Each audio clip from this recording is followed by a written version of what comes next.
අපි මේ කායානුපස්සනාව තුළින් කායික විද්‍යාව එහෙම නැත්නම් ඉන්ද්‍රිය පිළිබඳව පවතින කායානුපස්සනාවේ විද්‍යාව තමයි අද අපි විශේෂයෙන් සාකච්ඡා කරන්න බලාපොරොත්තු වෙන්නේ. සතර සතිපට්ඨානයේ කායානුපස්සනාවයි. ඒ පිළිබඳව භාවනාවයි. රාත් වෙලා පිරිනිවන් පාන ඒ ධර්මතාවයත් විශේෂයෙන් අපි අද සාකච්ඡා කරනු ලබන්නේ. අපේ විශේෂ අරමුණ තමයි නිරෝගීමත් අපගේ කය පවත්වා ගන්න. අපේ කයේ තියෙන ඉන්ද්‍රිය ප්‍රශ්න, ස්නායු ප්‍රශ්න, දුර්වලකම්, දුබලකම් නිවැරදි කරගන්න මේ කායානුපස්සනාව. අපේ ජීවිතයත් එක්ක, කයත් එක්ක කොහොමද සම්බන්ධ වෙන්න කියන කාරණාව තමයි අපි විශේෂයෙන් අද සාකච්ඡා කරන්නේ. භාග්‍යවතුන් වහන්සේ දේශනා කරනවා ආහාරයේ පමණ දත යුතුයි. ආහාරයේ ප්‍රමාණය දැනගෙන ගන්න ඕනේ. ඇයි භාග්‍යවතුන් වහන්සේ මේ කාරණාව කිව්වේ? මොකද්ද මේක තුල තියෙන විද්‍යාව කියලා බැලුවාම අපි ගන්න ආහාරය පමණ ඉක්මවා ගියොත් ඒ ගන්න ආහාරයේ පිළිවෙල අපිළිවෙල වුණොත් ගොඩාක් දුරට අපේ කායික චර්යාව එහෙම නැත්නම් නිරෝගීමත්කම නැති වෙලා යනවා. අනන්ත අප්‍රමාණ රෝගාබාධ වලට මුහුණ දෙන්න සිද්ධ වෙනවා. දැන් අපි කෑම කනකොට ආහාරය කටට අරගෙන හොඳට විකනවා. ආහාරයේ කෑම කටට අරගෙන හොඳට විකනවා. විකලා කෑම ටික ගිල්ලාම ඒක බඩවැල් දිගේ යනවා. මා බඩවැල්, පොඩි බඩවැල්, මේ විදිහට බඩවැල් දිගේ ගිහිල්ලා ආමාශයට වැටෙනවා. ආමාශය දන්නවද? ආමාශේ කෑම ගිහිල්ලා එකතු වෙන පොඩි තැනක් තියෙනවා. ඒක ඉන්ද්‍රියක්. ආමාශය කියලා කියන්නේ පොඩි භාජනයක් වාගේ පණිට්ටුවක්. එතකොට මේ කෑම ටික ඔක්කොම ගිහිල්ලා ඒ කියන ආමාශයට වැටෙනවා. හැබැයි ඒ ආමාශයේ තියෙන ගිනි වතුර. ඒකට කියනවා හයිඩ්‍රොක්ලෝරික් ඇසිඩ් කියලා, HCl කියලා. මේ හයිඩ්‍රොක්ලෝරික් ඇසිඩ් එක හැදෙන්නේ කොහොමද කියලා බැලුවාම අපේ කයේ තියෙන උණුසුම. මේ මත තිබ්බාම රත් වෙන්නේ උණුසුම. දාඩිය දාන්නේ උණුසුම. ඒකට කියනවා තේජෝ ධාතුව. කෙලෙහෙනවා, දාඩිය දහනවා, සෙමහෙනවා. මේවට කියනවා ආපෝ ධාතුව, තෙතමනය. ඒකට කියනවා ආපෝ ධාතුව. ඒකට කියනවා පිත්ත කියලා කියනවා. වාත, පිත්ත, සෙම. මොකද්ද මේ උස්ම ගන්නකොට එකතු වෙන වාතයයි ඇඟේ තියෙන උණුසුමයි ඇඟේ තියෙන තෙත් ගතියයි කියන මේ කොටස් තුන වාත, පිත්ත, සෙම කියන තුනම එකතු වුණාම හැදෙනවා අම්ලයක්. ඒක තමයි හයිඩ්‍රොක්ලෝරික් ඇසිඩ් එක. ඒක නිකන් හැදෙන්න බෑ. වාතයේ කිපෙන්න ඕනේ. තේජෝ ගතිය කිපෙන්න ඕනේ. උණුසුම කිපෙන්න ඕනේ. ආපෝ ගතිය ඇඟේ තියෙන වතුර කිපෙන්න ඕනේ. කිපෙනවා කියන්නේ මොනවද? කෝප වෙන්න ඕනේ. එතකොට තමයි මේ ඇසිඩ් එක හැදෙන්නේ. මේක නිකන් කෝප වෙන්න බෑ. බඩගිනි වැඩි වුණාම අපිට දරා ගන්නව. දරිටන් අපනවා අපි. පොඩි ළමයි එම ගල්ලෙම කනවා බඩගිනි. කොළ කෑලි කනවා. ප්ලාස්ටික් පොලිතින් ඔක්කොම කනවා. ඒ ඇඟට ඒ බඩගින්න වැඩි වෙනකොට ඇඟට තේට්ටුව වැඩි වෙන ශක්තිය අඩු වෙනකොට ඒ ශක්තිය අඩු නිසා මේ ශක්තිය ලබා ගන්න අවශ්‍යයි කියනකොට ඇඟේ තියෙන වාතය කිපිලා ඇඟේ තියෙන තේජෝ ගතිය කිපිලා ඇඟේ තියෙන ආපෝ ගතිය කිපෙනවා. ඒ කිපුණාම ඒ කිපෙන හැම දෙයක්ම භ්‍රමණය වෙනවා. දැන් පුතා වතුර තියෙනවා. කේතලයකට දාලා යටින් ගින්දර දැම්මත් මොකද වෙන්නේ? වාෂ්ප වෙලා යනවා. පොඩ අඩු වෙනවා. අඩු වෙනකොට අපි දන්නවා මේ අඩු වෙන ප්‍රමාණය අණු වලට කැඩිලා ගිහිල්ලා. ඒකවල වායු ගෝලයට ගිහිල්ලා. එතකොට රස්නේ වැඩි කළාම මේවා පිච්චිලා උණු වෙලා පොඩි අඟුරු කෑල්ලක් පොඩි දූවිලි වගේ පොඩ්ඩක් ඉතුරු. මොකද ඔක්කොම ගිහිල්ලා. මා විශාල ගහක් පොඩි බෝතලයකට අරගෙන යන්න පුළුවන්. ඇයි? ඒක පිච්චිලා අහලුණාම ඒ තරම් පොඩ්ඩයි ඉතුරු වෙන්නේ.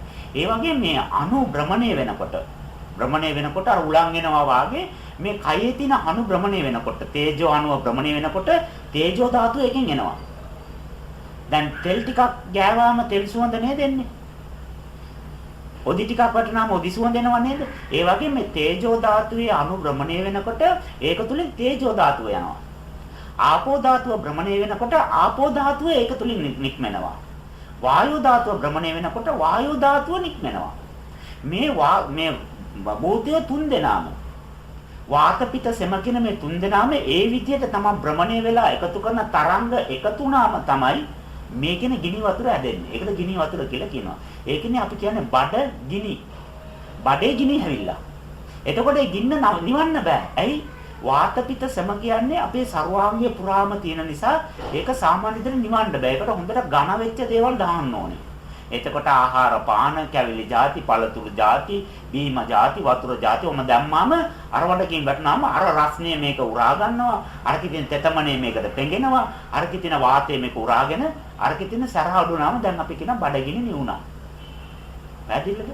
එතකොට මේ ආමාශයට ඇති වෙන ඒ ඇසිඩ් එක අර කියන කැම වැටිලා උරාගත්තාම අර ඇසිඩ් එක සැර වැඩිනේ. ඒක යකඩ උණු කරන්න පුළුවන්. ඇයි? ඒ වාතයි පිටයි සෙමයි එකතු වෙලා හැදෙන ඒ අණුවට එහෙම නැත්නම් ඒ ද්‍රාවණයට ඕනම ලෝහයක් ආවර්තිත වගේ තියෙනව නේද? Hydrogen, helium, lithium, boron, beryllium කියලා. ඒකින ඕනම අණුවක් උණු කරන්න පුළුවන්. ඒ තරම් එයා ශක්තිමත්. රත්තරන් උණු වෙනවා. යකඩ උණු වෙනවා. එතකොට HCl කියලා කියන්නේ ඒ ගිනි වතුර කියන ඒකෙන් මේකෙන බත් වලට මේකෙන ව්‍යංජන වලට පළතුරු වලට පැණි කොමුඩ වලට ඉන්න බෑ. ඇයි? සැර වැඩි. ඒ නිසා මේගොල්ලෝ ඔක්කොම අණු වලින් ගැලවෙනවා. පුතා දන්නවද මේ ඔක්කොම අණු කියලා? දැන් මේක කුඩු කරාම දූවිලි වෙනවනේ. මේක කුඩු කරාම දූවිලි. මේ ටයිල් එකට පොඩි කරලා කෙටුවාම ඔක්කොම දූවිලි වෙනවා. මොකද ඒ අණු. එතකොට මේ හැම දෙයක්ම ඇත්තටම නෑ. අණු වලින් මේවා නිර්මාණය වෙලා මේක තියෙනවා වගේ පේනවා. එතකොට එහෙම තියෙනවා වාගේ එකක් වෙනවනේ. බත් කියලා එකක් තියෙනවා.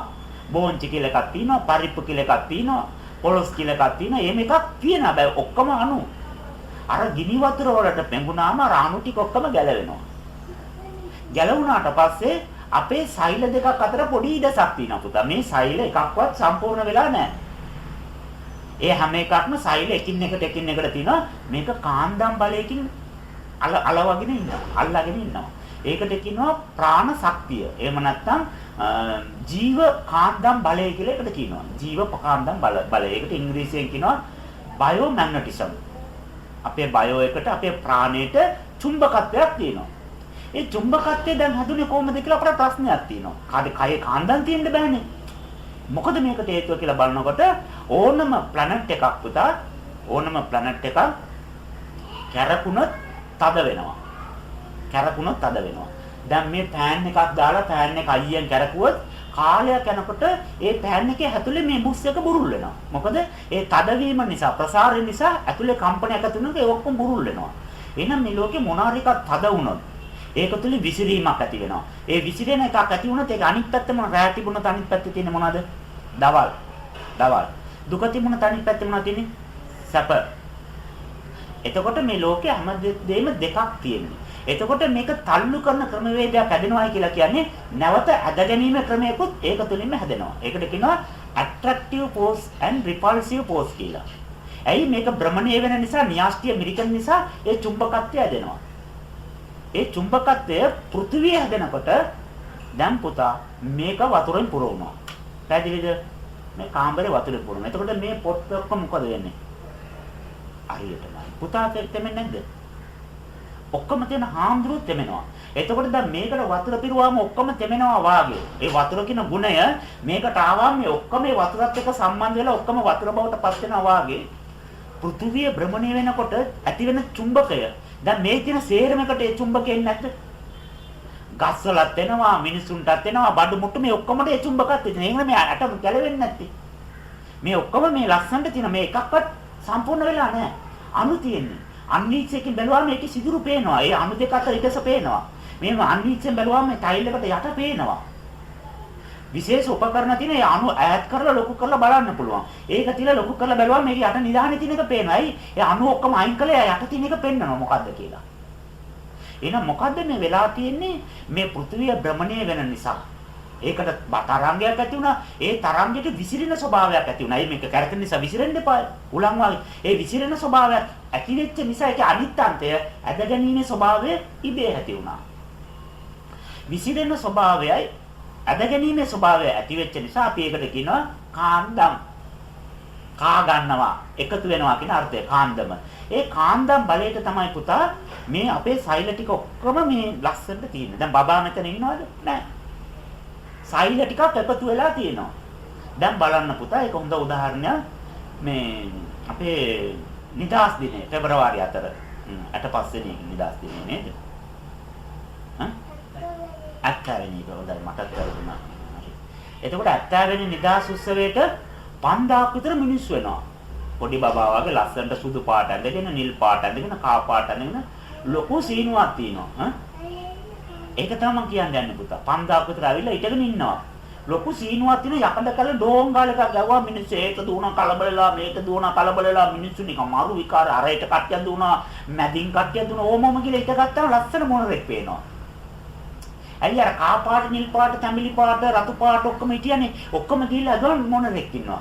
අපි කියන ලස්සන මොනරෙක් ඉන්නවා දැක්කටම නෑ මිනිස්සු 5000ක් ඉන්නේ එක පාට අඳුන් නැගගෙන. ආයි අර සීනොර ඩෝංගාල එක ගාව මිනිස්සු මේට දුවනවා ආරෙත් දුවනවා පැටලිලා වැටෙනවා ආයි නැකිట్లా දුවනවා එහෙමම කියලා ආයි නවතිනවා. ජාතික පොඩි ඇවිල්ලා දැන්. මිනිස්සු කියන ලස්සන ජාතික පොඩ නෑ 5000ක් මිනිස්සු ඉන්නේ. පාට හඳලා ඊට පස්සේ ආයි සීනුව ගන්නවා. ආයි මිනිස්සු ඒට දුවනවා මේට දුවනවා බල්ටියක් ගන්නවා. ඉතින් කලබල මිනිස්සු විනාඩි 5ක් විතර දුවලා හිටගත්තාම ලස්සන මූදක් ඇදිලා. අය අර නිල් පාට කට්ටිය ඔක්කොම එකට හිටියාම මෝද. කා පාට ඔක්කොම එකට හිටියාම ඉර බෑගෙන එනවා. රතු පාට කන්දියාම රවුමට ඉන්නවා. දැන් මෝද තියෙනවා. ලස්සන තැඹිලි පාට ආස තියෙනවා. ඉරකුත් තියෙනවා. දැන් ලස්සන ඉතින් අවස අයයි දැන් ඉර බෑගෙන යනවා කියලා මිනිස්සු හිතනවා. ඇත්තට මේ මහ පොළොවේ කොයිද ඉර තියෙන්නේ? මෝද තියෙන්නේ. එහෙම එකක් පේනවා. ඒ වගේ පුතා මේ අපේ සෛල තියෙනව නේද? මේ ඔක්කොම එකතු වෙලා ඕම කියලා ඕම ඉන්නවා. එහෙනම් එතකොට අපි කියන හදවත කියලා. ආයි සීනුවක් ගැව්වම ආයි කැරකලා ගිහලා ඕම හිටියම අපි කියන පෙනාලු කියලා. ආයි සීනුවක් ගැව්වම ආයි දුකන කියලා ඕම හිටියම අපි කියන අග්න්‍යාසය කියලා. එතකොට දැන් අපේ දතුත් මොනවද? සෛල. කොණ්ඩෙත් සෛල. අසත් අතපය සම්පූර්ණයෙන් මම කවුද? සෛලවල එකතුවක්. එතකොට මෙතන ඇත්තටම අර මිනිස්සු නෑ වාගේ අර ගිහිල්ලා ඒක රාසි වුණා වාගේ මේ ඔක්කොම ඒක රාසි වුණා. එතකොට අපි එක සෛලයක් අරගෙන බලනවා. ඉත කෙස්සා ගාති එකක් අරන් බලනකොට ඒ සෛලය ඇතුලේ තියෙන පුතා ක්ලෝරෝසෝම් කියලා කණ්ඩායමක් ඉන්නවා. ක්ලෝරෝසෝම් කියලා කියන්නේ පුතා ඇසිඩ් වර්ග දෙකක්. DNA RNA කියලා ඇසිඩ් වර්ග සීනි දිය කලාම ඒ වගේ මේ ඩිරොක්සි රිබෝනකල් ඇසිඩ් කියලා කියනවා ඒකට. ඒ වගේ සීනි දිය කලාම ලුණු දිය කරාම ඇසිඩ් එකක් වෙනවා. ලුණු කටේ තියන්න බෑ. සීනි ගොඩක් දිය කළා ගත්තම කටේ තියන්න බෑ. ඒ වගේ දියර ಜಾති දෙකක් එකතු වෙලා හැදෙන මේ පොඩි අණුවක් ඒක. ඒ අණු 46ක්. එතකොට මේ 46ක් එකතු වෙලා තමයි එක සෛලයක් හැදෙන්නේ. එතකොට ජෝඩු තියෙනවා 23ක්. එතකොට පුතා ඥාන ළමයේද පිරිමි ළමයේද කියන එක හරියටම තීරණය කරන්නේ XY කියලා අන්තිමට දෙකක් ඉන්නවා. 23 XY කියලා කියන්නේ X කියන්නේ පිරිමි ළමයා Y කියන්නේ ඥාන ළමයා. එතකොට මේ ක්ලෝරෝසෝම් 1 2 3 4 5 6 කියලා මෙහෙම කියලා 21ක් වෙනකන් තියෙනවා. 22 X1 23 Y1. එතකොට ඒක වැඩිපුර තියෙන්නේ කොහොමද? කැපැසිටි එක තියෙන්නේ ඒකට අනුව තමයි ඒ අම්මගේ කුසේ ඉන්න දරුවා පිරිමි ළමයෙක්ද ඥාන ළමයෙක්ද කියලා තීරණය වෙන්නේ. දැන් පැහැදිලිද පුතා? එතකොට මේ ක්ලෝරෝසෝම් වල ඒ ඥානවල තියෙන තොරතුරු වලට අනුව තමයි පොඩි එකේලා හොඳට ඉගෙන ගන්නවද නැත්නම් කල්පනා ශක්තිය අඩුද පොඩි කාලේ අබ්බගාතද උප්පත්තියෙන් ලෙඩ රෝග තියනවද මේ කියන කතන්දර ඔක්කොම අර කියන ජෝඩු 23 තියෙනවා. එතකොට මේ කියන ක්ලෝරෝසෝම් දෙකක් අතරත ඒ කියන්නේ දෙකක් අතරත පොඩි ඇසිඩ් එකක් තියෙනවා. ඇයි මේ ඔක්කොම එකට එකතු වෙලා නැහැනේ. මේ 23 වෙනම තියෙනවා 23 හතරට පොඩි ඇසිඩ් එකක් තියෙනවා. එතකොට මේ එක ක්ලෝරෝසෝම් එකක් අරන් බලනකොට පුතා මේක තුල මොනවද තියෙන්නේ කියන බලවම DNA කියලා එකකුයි RNA කියලා එකකුයි තියෙන මේ X අකුරට තියෙන මේක.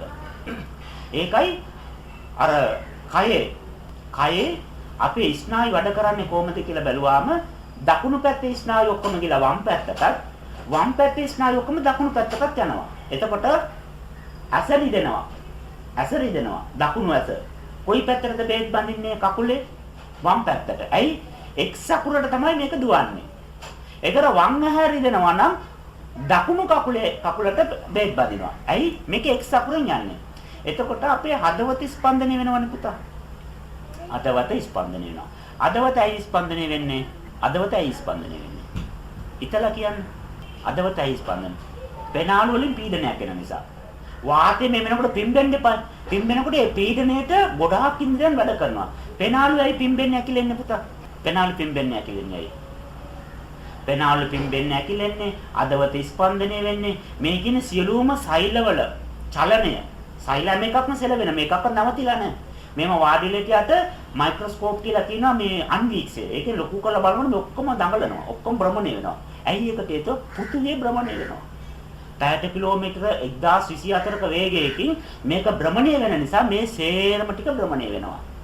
ඒ නිසා තමයි අර දත්ත ගබඩා කරනකොට බිට් 1024යි, බයිට් 1යි, බයිට් 1024යි, කිලෝබයිට් 1යි, කිලෝබයිට් 1024යි, මෙගාබයිට් 1යි, මෙගාබයිට් 1024යි, ගිගාබයිට් 1යි. ඇයි? පෘථිවිය පැයට කිලෝමීටර 1024ක වේගයෙන් භ්‍රමණය වෙන නිසා අර ගණිත ක්‍රමයට අර ඔක්කොම 1024න් ගබඩා වෙන්නේ. පැහැදිලිද පුතා? එතකොට මේ XY කියන ක්‍රෝමෝසෝම් එක තුල සියලුම ඥාන තොරතුරු තියෙනවා පුතා. දැන් මේ ක්‍රෝමෝසෝම් එක කොහෙද තියෙන්නේ? සෛලේ ඇතුලේ. එතකොට මේ සෛල වලින් අපේ ඔක්කොම ස්නායු ටික ඉන්ද්‍රියන් ටික ඇදලා තියෙන්නේ. එතකොට දතේ තියෙන සෛල වලත් ක්‍රෝමෝසෝම් 23යි. ජෝඩු 23යි. තනියෙන් ගත්තාම 46යි.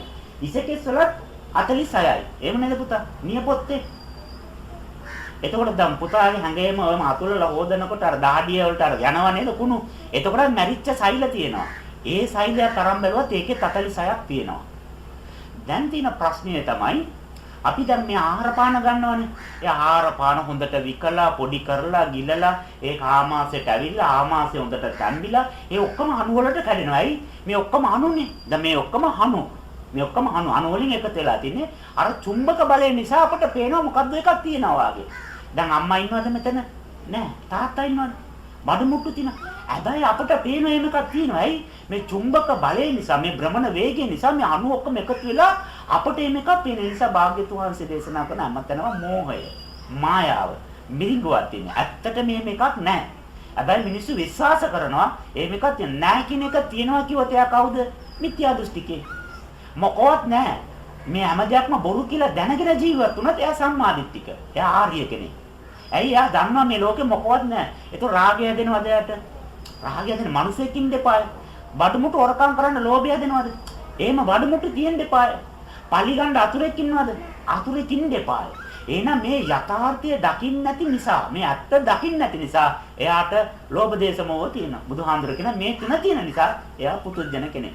ඇත්ත දන්න කෙනා දන්න හතුරුත් නැහැ, මිතුරුත් නැහැ, ගණ්ඩ දෙයක්වත් නැහැ. මේ ඔක්කොම මේ භ්‍රමණය වෙන නිසා පීඩනයක් ඇති වුණා. ඒකෙන් තල්ලු කිරීම හැද ගැනීම හැකියාවක් ඇති වුණා. ඒ චුම්බක බලයට මේ අණු ටික ඔක්කොම ඕමෝම එකතු වුණා. ඒ වට අපි කියනවා කෑම බීම ඇඳුම් පැළඳුම් මේ බඩමුට්ටු මිනිස්සු එහෙම කියලා එක එක ඒවා කියනවා. දැන් මේක ඇත්ත නෙමෙයි. නමුත් මේ බොරුව ඇත්ත වශයෙන් මිනිස්සු හිතාගෙන නඩත්තු කරනවා. මේක දන්න හැමෝම කවුද? ආර්යවරු, සම්මාදිට්ඨිකයෝ. ඒගොල්ලෝ ලෝභ දේශ මොහ වලින් නිදහස් වෙච්ච කට්ටිය. දැන් පැහැදිලිද පුතා? එතකොට දැන් මේ ආහාරපාන අපි ගත්තනේ. බඩට වැටුණානේ. වාත පිත්ත සෙමෙන් හයිඩ්‍රොක්ලෝරික් ඇසිඩ් එක ඇදුණානේ. ඒ ඇසිඩ් එකේ තියෙන බලය මේ ලෝකේ තියෙන සේරම අණු ටික ගලවන්න පුළුවන්. ප්ලැටිනම් පුච්චන්න පුළුවන්. ප්ලැටිනම් උණු කරන්න බෑ ලංකාවේ. ඒයි ඝන ලෝකයක්. හැබැයි හයිඩ්‍රොක්ලෝරික් ඇසිඩ් එකට දාලා ගත්තාම ප්ලැටිනම් නැහැ. අණු වලට කැඩිලා. මුකුත් වෙන්නේ නැහැ. ගින්දරට දැම්මම මොකවත් වෙන්නේ නැහැ. ඇයි? ගින්දරට වඩා අරක බලය වැඩි. උණු වෙන්නේ නැහැ. නමුත් HCl එකට දැම්මම යනවා. සමහරලාට බඩ කපනකොට HCl ඇදලා බඩගින හොඳට රෝගියාට කෑ ගන්නවා. නෑ ඔපරේෂන් එකක් කරන්න තියෙන. ඉන්න මේ කැම දෙන්න බෑ කියලා පැය 24 බඩගින්නේ තිනවා. කෑ ගන්නවා බඩගින්න. එතකොට ඉන්ජෙක්ෂන් ගාලා ගිහිල්ලා බඩ කපලා ආමාශයේ තියෙන මොනාරි ගෙඩියක් කපන්න කියලා අත දාලා ගන්නකොට අත නෑ. මෙතනින් එයාට අත නෑ. ඇයි? අර ඔක්කොම දිය වෙලා ගිහින්. ඇයි? අර බඩගින්න හිටපු නිසා හයිඩ්‍රොක්ලෝරික් ඇසිඩ් ගිනි වතුර ඇවිල්ලා. දොස්තර මාත්‍ය දන්න බඩ දාලා ගෙඩිය බලලා අත ගන්නකොට අතේ ඇඟිලි ටික නෑ. දොස්තර මාත්‍ය අනිත් ඇඳේ ඇඩ්මිට් වෙලා. ලෙඩා මේ ඇඳේ ඉන්න කතා කර කර ඉන්නවා පුතා දෙන්න. ප්‍රශ්නයක් නෑ. එතකොට මේ ඇසිඩ් එකට මේ කියන අණු හැම එකක්ම ගලවන්න පුළුවන් නේ. මේ කය ඇදිලා තියෙන්නේ මොන වලින්ද? අණු වලින්. ඇත්තටම අපි නෑ. අණු වලින් එකතු වෙලා චුම්බකෙන් අල්ලා ඉන්නවන්ස එහෙම පේනවා. ලස්සනට අපි හොඳ මූණ පවුඩර් ගාලා ෆොටෝ එහෙම ගන්නවා. પાස්පෝර්ට් ෆොටෝ එහෙම ලස්සනකින් ගන්න විනා වෙලා. එහෙම කෙනෙක් නෑ. අණු වලින් චුම්බකෙන් එහෙම අල්ලා ගන්න. එතකොට අණු වලින් ඇදිච්ච කයට මොනවාරි දෙනවනම් කොහමද දෙන්න ඕන පුතා? අණු වලින්ම දෙන්න ඕනේ. එතකොට මේ HCl වලින් මේ අණු වලට කඩලා නැවත ඒක කයට අර සෛල දෙකක් අතරත ඉඩසෙන් කෙලිම ලේ වලට දෙනවා. කොහොමද දෙන්නේ? ආහාර පාන කයට අරගෙන කයේ HCl එකේ ගිනි වතුර වලින් තම්බලා නැවත අර ආහාර වල තියෙන ඉලෙක්ට්‍රෝන වෙනම ඉලෙක්ට්‍රෝන දන්නවද පුතා? අනේක කියලා දෙන්න ඕනේ. ඉලෙක්ට්‍රෝන කියන්නේ මොකවත් නැහැ. ඉලෙක්ට්‍රෝන කියලා එකක් නැහැ පුතා. පොට්‍රෝන කියලා එකකුත් නැහැ. නියුට්‍රෝන කියලා එකකුත් නැහැ. මේක කියන්න බෑ පුතා. අපි රෝවල් ගත කරනවා. ඇත්ත ඇත්තටම මේකක් නෑ. එක අණුවක් තියෙනවා. පැහැදිලිද පුතා බලා ගන්න ඕනේ. එක අණුවක් තියෙනවා අයියෙන් කරකිනවා. අර පාට දැම්මම පෑන් එක. එහෙම කරකිනකොට එයාගේ වේගය වැඩි නිසා ඒකට ඉලෙක්ට්‍රෝන කියනවා. කරකලා අමාරුවෙන් කරකිනවනේ සාමාන්‍ය දෙට වේගය අඩුනේ. එයාට පොට්‍රෝන කියනවා. නැවතුනාම බොහොම ඉමින් කරකින කිසිම වේගයක් නෑ. එයාට නියුට්‍රෝන කියලා කියනවා.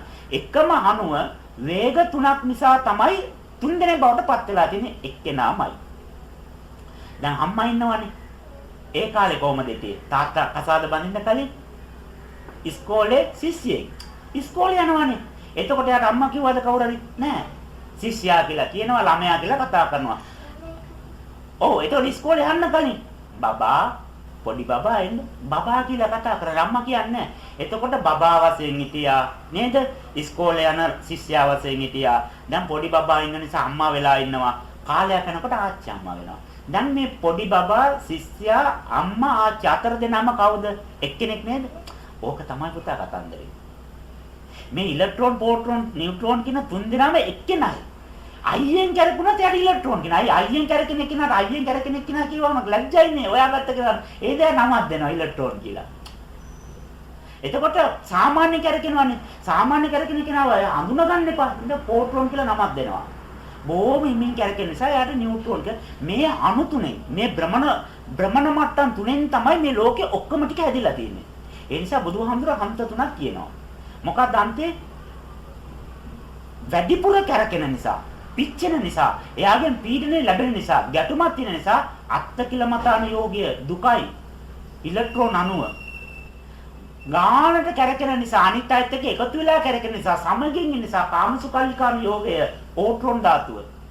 කිසිම කෙනෙකුට ගැටෙන්නෙත් නැහැ, හැලෙන්නෙත් නැහැ. ඉලෙක්ට්‍රෝන එක සම්බන්ධ වෙන්නෙත් නැහැ. පොට්‍රෝන එක යාගේ පාඩිය දෙන දේ කාලා වෙන දේ බලන් ඉන්නවා. නියුට්‍රෝන මධ්‍යම ප්‍රතිපදාව. එහෙනම් මේ ලෝකයේ අණු තුනේ මේ ඔක්කොම වෙලා ඇදිලා තියෙන නිසා බුදුහාමුදුරුවෝ කියන මේ ලෝකයේ ඔක්කොම අන්ත තුනෙන් හැදිලා තියෙන්නේ. එහෙනම් පුතා මේ අන්ත තුනෙන් හැදිලා තියෙන ධර්මතාවයට අනුව මේ හැම දෙයක්ම අණුවෙන් නම් හැදිලා තියෙන්නේ. මේ අණු වලින් නම් මේ ආහාර පාන බත් ව්‍යංජන පරිප්පු අරම ඔක්කොම ඇදිලා තිනේ. මේක නැවත අණු වලට කඩන්න. ඒක මේකේ තියෙන අණු. අණුවට අණුවෙන් දුන්නාම තමයි ඒක එකතු වෙන්නේ. නැත්නම් එකතු වෙන්නේ නැහැ. ෆුඩ් ඇලර්ජික් කියලා කියනවා. ලේ වලට මොනවාරි එකක්. ඒකින අණුවට වඩා පොඩ්ඩක් වැඩියෙන් එකතු වුණොත් අනිවාර්යයෙන්ම ලේ වලින් ඒක එළියට දාන්න එපා. භ්‍රමණය කරලා ඒක කඩන්න උත්සාහ කරනවා, විනාශ කරන්න උත්සාහ කරනවා. එතකොට අම්මත් තනම පළු දාලා, සැර දාලා, කසලා ඊපස්සේ හයිඩ්‍රොක්සින් කියලා තියෙන බේතක්. ඒක දුන්නාම ඒක හරියනවා. මේක හදා ගන්න පුළුවන් ගෙදර. පාමසෙන් ගන්න ඕනේ නැහැ. ඔව් අවුරුදු 12ට හඩු ළමෙක් ඉන්නවනේ. එයාගේ මූසිකය, එයාගේ මූත්‍රා අරගෙන ලිපේ තියෙන අලු ටිකක් අරගෙන මිශ්‍ර කරලා ඒ වතුර ටික ගත්තාම ඒක හයිඩ්‍රොක්සින්. පාමසේ සල්ලි වලට දෙන මේක ගෙදර හදාගන්න. ඒක අත්වැදකම. ඒක ගැව්වාම අර පළු ඔක්කොම විසාඩු වෙලා යනවා. ඇයි මේක දැනගන්නේ කියලා කිව්වම පුතා ආමාශයට හරියට ජීර්ණය කරගන්න බැරි වුණා. අවශෝෂණය කරනවායි කියලා කියන උරා ගන්නවා. එතකොට ආමාශයේ තියෙන කෑම ලේවලට උරනවනේ. උරනකොට අර කියන තනි අණු නැතුව අණු දෙකකින් ඇතුල් වුණොත් අන්න ප්‍රශ්නේ කයට ඒක අනුමත කරන්න බෑ. එතකොට ෆුඩ් ඇලර්ජික් කියලා ගොඩාක් ඒක වේසනා දරන්නේ. එතකොට මේ අණු තනි වශයෙන් ලේවලට ගත්තාම පුතා කෝච්චිය ගිහිල්ලා තියෙනවා. අම්මා තාත්තගේ කෝච්චිය ගිහිල්ලා තියෙනවා. බස් එකේ එහෙනම් අපි දැන් කෝච්චිය යනවා පුතා. කොහමද යන්නේ? කෝච්චිය අපි නගිනවා. කොළඹින් නගිනවා. කොයිද යන්නේ? දැන් අනුරාධපුර අපි යන්නේ. රුවන්වැලි සෑය වදින්න. එතකොට කෝච්චියට නැග්ගාම කොළඹ අපිත් එක්ක ගොඩක් කට්ටිය නගිනවනේ. 100ක් විතර නගිනවා, පාන් අරන් නගිනවා, පරිප්පු අරන් නගිනවා, කඩල පැට්ට අරන්, ටොපි චුංගම් කඩල පැට්ටයක් ගෙම කියලා මිනිස්සු කෑ ගන්නවා. ඕමම දැන් කෝච්චිය යනවා. ස්ටේෂන් පාක් විතර යනකොට මිනිස්සු බයිනවා. බයිනව නේද එන්නේ? තව කට්ටිය නගිනවා. තව ටිකක් දුර යනකොට දැන් රාගමත් නවත්තනවා.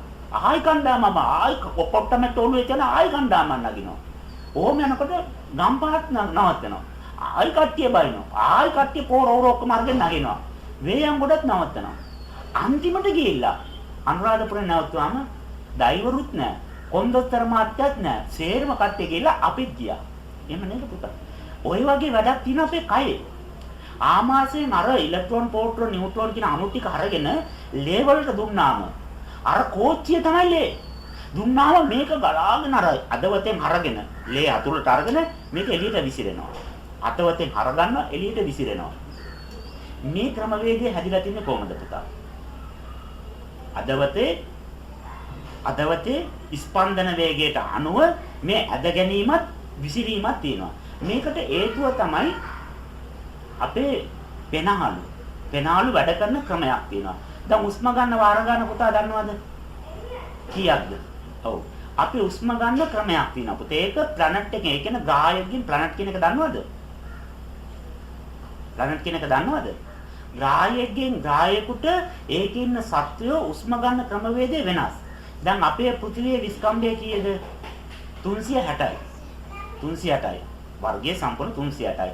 360ක් පුතා මේකේ සම්පූර්ණ වර්ගය. ඒතකොට මේක එක වටයක් කරකින්න කොච්චර වෙලාවක් යනවද? පැය 24ක්. දවසක් යනවනේ පුතා. නේද? අද මෙතනින් කූරක් පිටේවුවාම ඒක ආයෙ කරකලා මෙතනට එන්න පැය 24ක් යනවා. පැය 24 වටයක් යනවා. එහෙම නේද? ඒක විශ්වාසයි නේද? හරි. ඒතර පැය 24ක් මෙයා කරකලා එනවා නම් 360 24න් බෙදන්න ඕනේ. කීයද? 15යි. එතකොට මේ ප්ලැනට් එකේ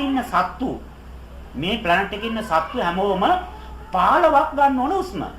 ඇයි? 300ට 24ක් යනවා පැය. එතකොට 24න් බෙදුවාම 15යි විනාඩියට තප්පර 60යි. එයා උස්ම 15ක් ගත්තොත් ආයුෂ 120යි. ඇයි 1024ක් භ්‍රමණය වෙනවනේ පැයට. ඒ කැල්කියුලේට් කරනවා හරියටම 120ක් යට හම්බ ටැලන්ට් එක 1024ක වේගයෙන් භ්‍රමණය වෙන නිසා ආයුෂ 120යි. 124ට යන්න පුළුවන්. සාමාන්‍ය 120ට ගණන් හදනවා. ඒ 120 ගන්න නම් ටැලන්ට් එකේ විස්කම්බෙන් ඒකට යන සම්පූර්ණ වටේට යන ගාන බෙදුවාම පස්සේ ගන්න උස්ම විනාඩියට ගන්න ඕනේ. එතකොට තප්පරකට 15ක් ගත්තොත් 120ක් ජීවත් වෙනවා. දැන් පුතා තප්පර 8කට 120ක් උස්ම ගත්තාම එයා 120ක් ඉන්නවා. ඒකට අනුව තමයි මේ පෙනාලු ස්පන්දනය වෙන්නේ. ඇයි මේක භ්‍රමණ වේගයට අනුවනේ පීඩනයක් එන්නේ. ඇද ගැනීම කියාවයි ඇද ගන්නවා කියලා කියන්නේ ඇකිලෙනවා. තල්ලු කරනවා කියන්නේ විසිරෙනවා. එතකොට මේ ප්ලැනට් එකේ තියෙන ඒ ඇට්‍රැක්ටිව් ඇන්ඩ් රිපල්සිව් කියලා කියන ඇද ගැනීමේ තල්ලු කිරීමේ හැකියාවට අනුව මේ ලෝකෙ ඔක්කොම හැදෙනවා. දැන් මේ සෛලත් භ්‍රමණය වෙනකොට මිදිකෙනවා, පිම්බෙනවා, මිදිකෙනවා, ඕමෝ වෙනවා. ඇයි? අර කියන බලයට අනුව තමයි ඔක්කොම වෙන්නේ. මේ ඔක්කොම පොඩ ඕමෝ වෙනවා. ඒ ක්‍රමයට මේ පෙනාලුත් වෙනවා, හදවතත් වෙනවා, සෛලත් වෙනවා. පැහැදිලිද පුතා? එතකොට මේ පෙනාලු අර කින පෘථිවියේ ධර්මතාවයට අනුව න්‍යාස්තියේ ධාරිතාවට අනුව මෙයාගේ පීඩනයක් ඇති වෙනවා. ඒ පීඩනය තමයි භ්‍රමණය වෙනවා. භ්‍රමණය වෙන වේගය මැනගත්තා 1024යි. එතකොට 1024ට අනුව මේ 300ට එක වටයක් යන්න පැය 24ක් යනවා. ඒකෙන් දැන් ගණන් හදලා ගත්තාම ආයුෂ 120 ඉන්න පැය විනාඩියකට උස්ම 15ක් ගන්න ඕනේ. එතකොට විනාඩියකට මෙයා 15 වතාවක් අර පීඩනයට අනුව මේක ස්වයංක්‍රීය භ්‍රමණය වෙනවා. දැන් වෙනස් කරන්න මොනවද කරන්න ඕනේ? අම්මත් එක්ක කට ගන්න ඕනේ. තාත්තා මොනාර කිව්වා බෑ මං එහෙම කරන්නේ නැහැ. එහෙම උඩඟු වෙන. එතකොට දැන් මොකද වෙන්නේ? දැන් පීඩනයක් ඇති වෙනවා. දැන් මෙයා වැඩිපුර භ්‍රමණය වෙනවා. ඇයි අර 15 මෙයාට ඉබේ හම්බෙලා තියෙන්නේ? ඇයි? පෘථිවියේ තියෙන ධාරිතාව ඩෙන්සිටි එකට අනුව මේ භ්‍රමණ වේගයට ට්‍රැවල් ස්පීඩ් එකට මේක ඉබේ හම්බෙච්ච එකක්. පාඩුවේ වෙන දේ කාලා වෙන දේ බලාගෙන ඉතින් 130ක් ඉන්නවා පුතා. අම්මත් එක්ක කෑ ගැව්වාම රණ්ඩු කරුවාම තර්ක කරුවාම බඩු මුට්ටු විසිකලාම සපත්තු ගාලා වත්තෙන් එළියට විසිකලාම අන්න එයිම තරහා ගත්තාම අපිට මේ මාන්නය වැඩි වුණාම ගැටුණාම රණ්ඩු කරාම අමනාප වුණාම දැන් මොකද වෙන්නේ අපේ සම්පූර්ණ අර පෙනාලු වල තියෙන ඒ ක්‍රමවේද වෙනස් වෙලා වැඩිපුර මේක ස්පන්දනය වෙනවා. වැඩිපුර ස්පන්දනය වෙනකොට ඒකට අනුව පුතා හොඳට අහගන්න. ඒකට අනුව මේකේ ස්පන්දන වේගය වෙනස් වෙනවා. අදවතේ ස්පන්දන වේගය වෙනස් වෙනවා. එතකොට පෙනාලු වල උස්ම එන වාර ගන්න වෙනස් වෙනකොට ඒකට අනුව අදවතේ ස්පන්දන වෙනස් වෙනවා. අක්මාව පීකුදු කියලා කියන්නේ ඒකේ ක්‍රියාකාරීත්වය වෙනස් වෙනවා. අග්න්‍යාසය පැන්ක්‍රියාස් කියලා කියන්නේ ඒකේ ඉන්සුලින් නිෂ්පාදනය ක්‍රමවේදය වෙනස් වෙනවා. වකුගඩු වල ඒකේ දියරවල තියෙන අනවශ්‍ය දේවල් පෙරණේවා ඒක වෙනස් වෙනවා. එතකොට අපි කැම කනකොට විකන වේගය වැඩි වෙනවා. එතකොට අංගේ බයිස්රාවිය වෙන මල මුත්‍රා පිටත් වෙන වාර ගන්න වැඩි වෙනවා. දැන් මොකද වෙලා තියෙන්නේ? මුළු ශරීරයම පුතා අබලන් වෙලා. අර ඇක්සිඩන්ට් වෙච්ච වාහනය ගෑරේජ් දැම්මා වගේ සම්පූර්ණයෙන් අවුට් ගිහිල්ලා. එතකොට මේ අදවතේ ස්පන්දන වේගයට අනුව මේ ලේවල ස්පීඩ් එකක් වේගයක් ඇති වෙනවා. ඒ වේගයට අනුව ඉසමුදිනේ ඉඳලා යටිපතුල දක්වා ලේ ගලනවා. අර කෝච්චිය වාගේ. දැන් මේ ආහාරවල මොනවද දුන්නේ අම්මා? ලුණු දුන්නා, ඇඹුල් දුන්නා, තිත්ත දුන්නා, කාට දුන්නා, පැණි රස දුන්නා, තව මොනවද දුන්නේ? මිරිස් රස දුන්නා. රස 6ක් දුන්නා පුතා. මේ ලෝකේ මොන ව්‍යංජනය ගත්තත් මේක විතරයි තියෙන්නේ. සෝයා මීට් රසයිද? නෑ. පොලොස් රසයිද? ඇයි හැම දේ තුලම මේ 6 තමයි තියෙන්නේ. රස 6 තියෙනවා නාම රූප වෙනස්. මේක ටිකක් දුඹුරු පාට, මේක රතු පාට, නිල් පාට. ඒගොල්ලෝ අපේ රවට්ටනවා. වර්ණය වෙනස් කරලා, සුවඳ වෙනස් කරලා, ස්පර්ශය වෙනස් කරලා ඒගොල්ලෝ වෙනස් කරනවා. හැබැයි මොනවා ගත්තත් දුඹුරු රස, අඹුරු රස, තිත්ත රස, කාට රස, පැණි රස, මිරිස් රස කියන මේ රස වර්ග 6 විතරයි තියෙන ලෝකේ. වෙන මොකවත් නැහැ. එතකොට මොනවා කෑවත් මේ රස වර්ග 6නේ හම්බෙන්නේ. එතකොට මේ රස වර්ග 6ට අනුව තමයි මේ කයේ තියෙන සියලුම වැඩ ටික වෙන්නේ. අපි අර ආහාර පාන දැන් පුතා පරිප්පු ගන්නවා, බටු ගන්නවා, හැමදේම අරගෙන පළතුරුකම කෑවම දන්න කෙනා දන්නවා මේ ඔක්කොම නිකන් එක එක ඒවා වෙන වෙනම තියෙනවා. මේ ස්ට්‍රෝබෙරි තියෙනවා, රස්ලබ තියෙනවා. හැබැයි යා දන්න පැණි රස විතරයි තියෙන්නේ මේකේ. අඹුල් රස විතරයි, චිත්ත රස විතරයි. එහෙනම් මේ කියන රස වර්ග 6 දැනගෙන ගන්න කෙනාට පළතුරු වටින්නෙත් නැහැ, දානි වටින්නෙත් නැහැ. ඇයි? එයා දන්නවා මේකේ තියෙන අර කතන්දර 6 විතරයි. එතකොට මේක ගත්තාම මේක අණු වලට කඩුනාම මේ අණු වලට කඩුනාම සෛල දෙකක් අතර තියෙන ඉඩස ඒ ඉඩසෙන් අර අණු ටික ගන්නවා. ඉලෙක්ට්‍රෝන, ප්‍රෝටෝන, නියුට්‍රෝන වශයෙන් අර කැම ටික සම්පූර්ණ ලේවල් වලට ගන්නවා. දැන් යන්නේ මොනවා වශයෙන්ද? අණු. දැන් අපි දුන්නේ මොනවා වශයෙන්ද? කැම. අපි කැම කියලා දෙනවා එහා අණු වශයෙන් ගන්නවා. අර ගත්තම දැන් ලේ ගමන් කරනවානේ. ගමන් කරනකොට මේකින අණු සේරම යනවා. දැන් පෙනහළු වලට මොනවද ඕනේ? පෙනහළු වලට මොනවද? ඔව් ඒ අණු වලින් මොනවද ඕනේ? ඔක්සිජන් ඕනේ. එයාට එයාගේ ක්‍රියාකාරීත්වයට ඔක්සිජන් ගත්තාම පෙනහළු ලක්ෂණ යනවා. එයාට හරි සන්තෝෂයි. පොඩි බබා වාත කෑම වැඩිපුර කාලා, බටු කාලා තිනවා, අල කාලා වාත කෑමනේ ඒවා. ඒවා කෑවම පෙනහළු හරි සන්තෝෂෙන් වැඩ කරනවා. මිරිස් කනවා, බදපු මිරිස් කරලා කනවා, කොච්චි කරලා කනවා, සැරට උයපුවා ඒ ඔක්කොම කාලා දානවා. හරි දැවිල්ලා ඒ ඔක්කොම කාලා දානවා. සැර කාටද ඕනේ? හදවතට. සැර කෑවම හදවත හොඳට වැඩ කරනවා. මිරිස් නැත්තම් හදවත ඒම නිදා ගන්නවා. ඒකයි සීතල කාලේ වැඩිපුර සැරට කෑම ඉල්ලන්නේ. ඒ හදවතට ඉල්ලන්නේ අපට නෙමෙයි. එතකොට ඇතුළට ගිහිල්ලා බලනකොට අක්මාව පීකුදු තිනවා. පීකුදු මොන වලින්ද වැඩ කරන්නේ? ඇඹුල් වලින්. ඒකයි අර බඩේ කුසේ බබාලා ඉන්න කාලේ අම්මලා ඒ බබා හදන්න එපා. එයාව සම්පූර්ණ හදන්නේ කවුද? අක්මාව. අක්මාව වැඩිපුර වේසන නිසා අර ඉන්න කුසේ ඉන්න දරුවාගේ ඇඟිලි හදන්න ඕනේ, නියපොතු හදන්න ඕනේ, දත් හදන්න ඕනේ, ඇස් හදන්න ඕනේ. මේ ගොඩාක් වැඩ තියෙනකොට අක්මාව වැඩිපුර වැඩ කරනවා. එතකොට එයාට වැඩ කරන්න ඇඹුල් දෙන්න ඕනේ. අඹ ගාත් දැක්කට ටක් ගාලා නැවතුණා. අඹ ගාත් තියෙනවා. අඹ ගෙඩියක් දෙන්න ඕනේ. එතකොට තමයි යන්නේ. ඇයි? ඇඹුල් තියෙන තැන් වල නවතිනවා. අනිත් තැන් වල නවතින්නේ ඇයි? ඒ ඇඹුල් වලට කැමති නෙමෙයි. එයාගේ ඒ අක්මාව වැඩිපුර වැඩ කරන නිසා ඇඹුල් වැඩිපුර ඕනේ යාට. ඇඹුල් වැඩිපුර දුන්නාම එයාගේ අක්මාව හොඳට වැඩ කරනවා. අර කුසේ බබා හොඳට නිර්මාණය. එතකොට දැන් බබා හැදිලා තින්නේ මොන වලින්ද? ඇඹුල් ආයෝජනය කරලා අක්මාවෙන් නිර්මාණය කරපු නිසා. පැහැදිලිද පුතා? එතකොට වකුගඩු මොන වලින්ද වැඩ කරන්නේ? ලුණු වලින්. ලුණු තිබුණොත් තමයි වකුගඩු වැඩ කරන්නේ. වකුගඩු ක්‍රියාත්මක අඩු නම් ලුණු ටිකක් වැඩියෙන් ගත්තාම අයඩින් මිශ්‍ර ලුණු ටිකක් ගත්තාම ලුණු ටිකක් වැඩිපුර දිය කරලා බිව්වාම වකුගඩු හොඳට වැඩ. එහෙනම් වකුගඩු වල සම්පූර්ණ ක්‍රියාකාරීත්වය ලුණු රස වලින් තමයි පාලනය කරන්නේ. අග්න්‍යාසය කියලා එකක් තියෙනවා, පැන්ක්‍රියාස් කාපාට එකක් තියෙනවානේ. ඒක වැඩ කරන්නේ මොනවද? සීනි වලින්. සීනි වලින්. එතකොට මේ ලේ ධාතුව තුළ මේ සියලුම ද්‍රව්‍ය ටික අරගෙන එකක් තවත් එකකට ඇලවෙන්නේ නැතුව නඩත්තු කරන්නේ කාට වලින්?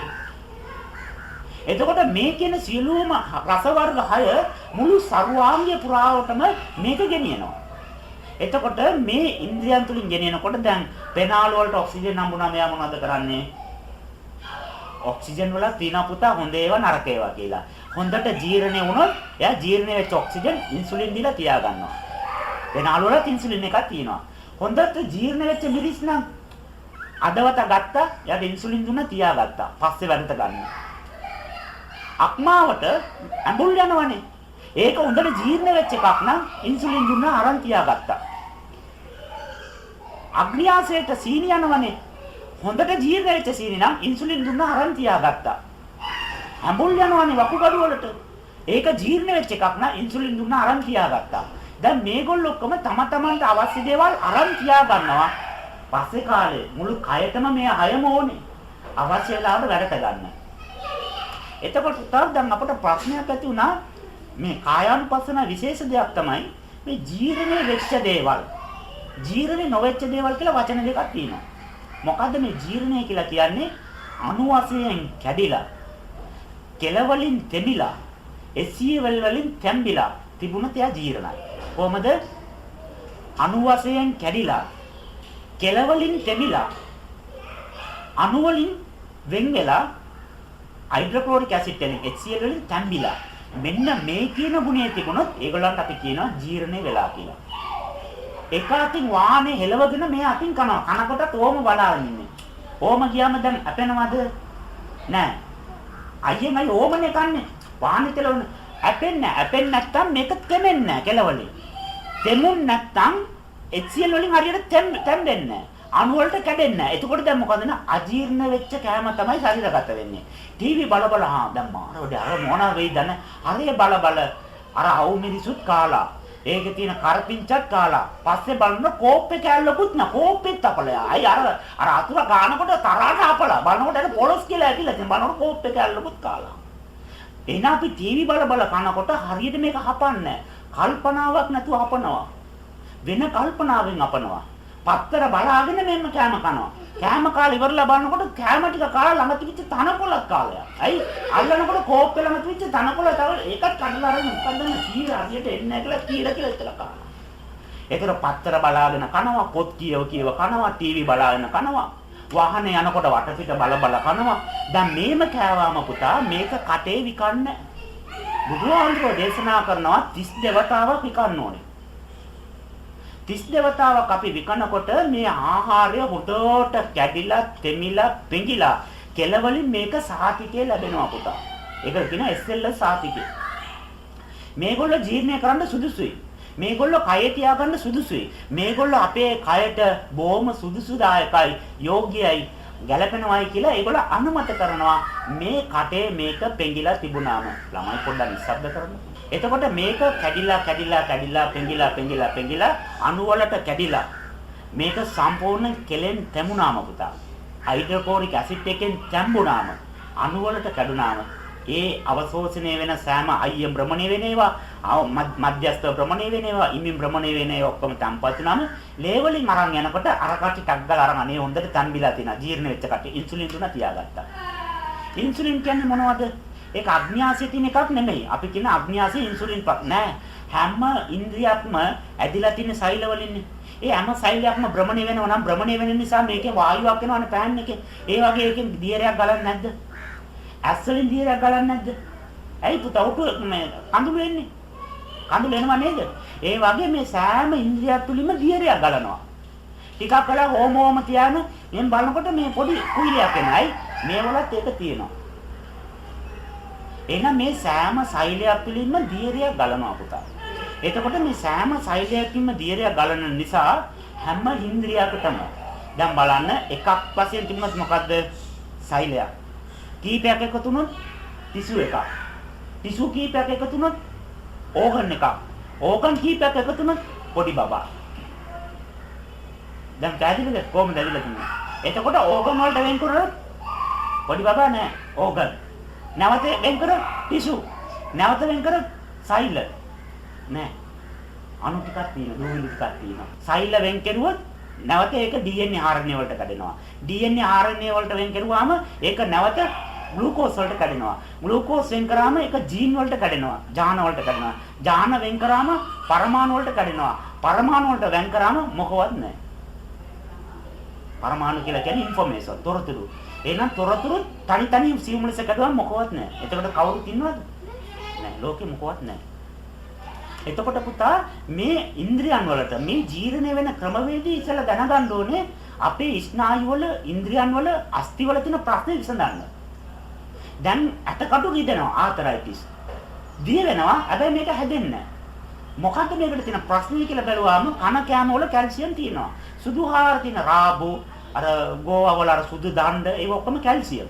එතකොට මේ සුදු ආහාර ගත්තාම කැල්සියම් තියෙනවා. හැබැයි ආතරයිටිස් හොඳ වෙන්නේ නැහැ. අපේ පොඩි කාලේ ආතරයිටිස් තිබුණාද? නැහැ. එතකොට දියවැඩියාව තිබුණාද? නැහැ. කොලෙස්ටරෝල් තිබුණාද? නැහැ. ඇයි පොඩි කාලේ තිබුණ නැත්තේ? පොඩි කාලේ කුසේ ඉන්නකොට අම්මා මේවා විකලා කාලා අම්මගේ ඇසියල් වලින් මේක හොඳට තැම්බිලා ජීර්ණය වෙච්ච ටික ශරීරගත වෙලා ලේ වලට ගිහලා ප්‍රධාන නාලිකාවකින් ඇවිල්ලා පොඩි බබාට ඇතුල් වෙනවා. එතකොට ඒ ඇතුල් වෙන හැම කෑම එකක්ම මේ රස වර්ග 6ක්ම ජීර්ණය වෙලා ඇතුල් වෙන නිසා පොඩි කාලේ සේරම ප්‍රශ්න තිබුණේ නැහැ. දැන් ලොකු වුණාට පස්සේ කාර්යබහුලයිනේ. පැය 20ක් විතර වැඩ තියෙනවා. ප්‍රශ්න ගොඩ.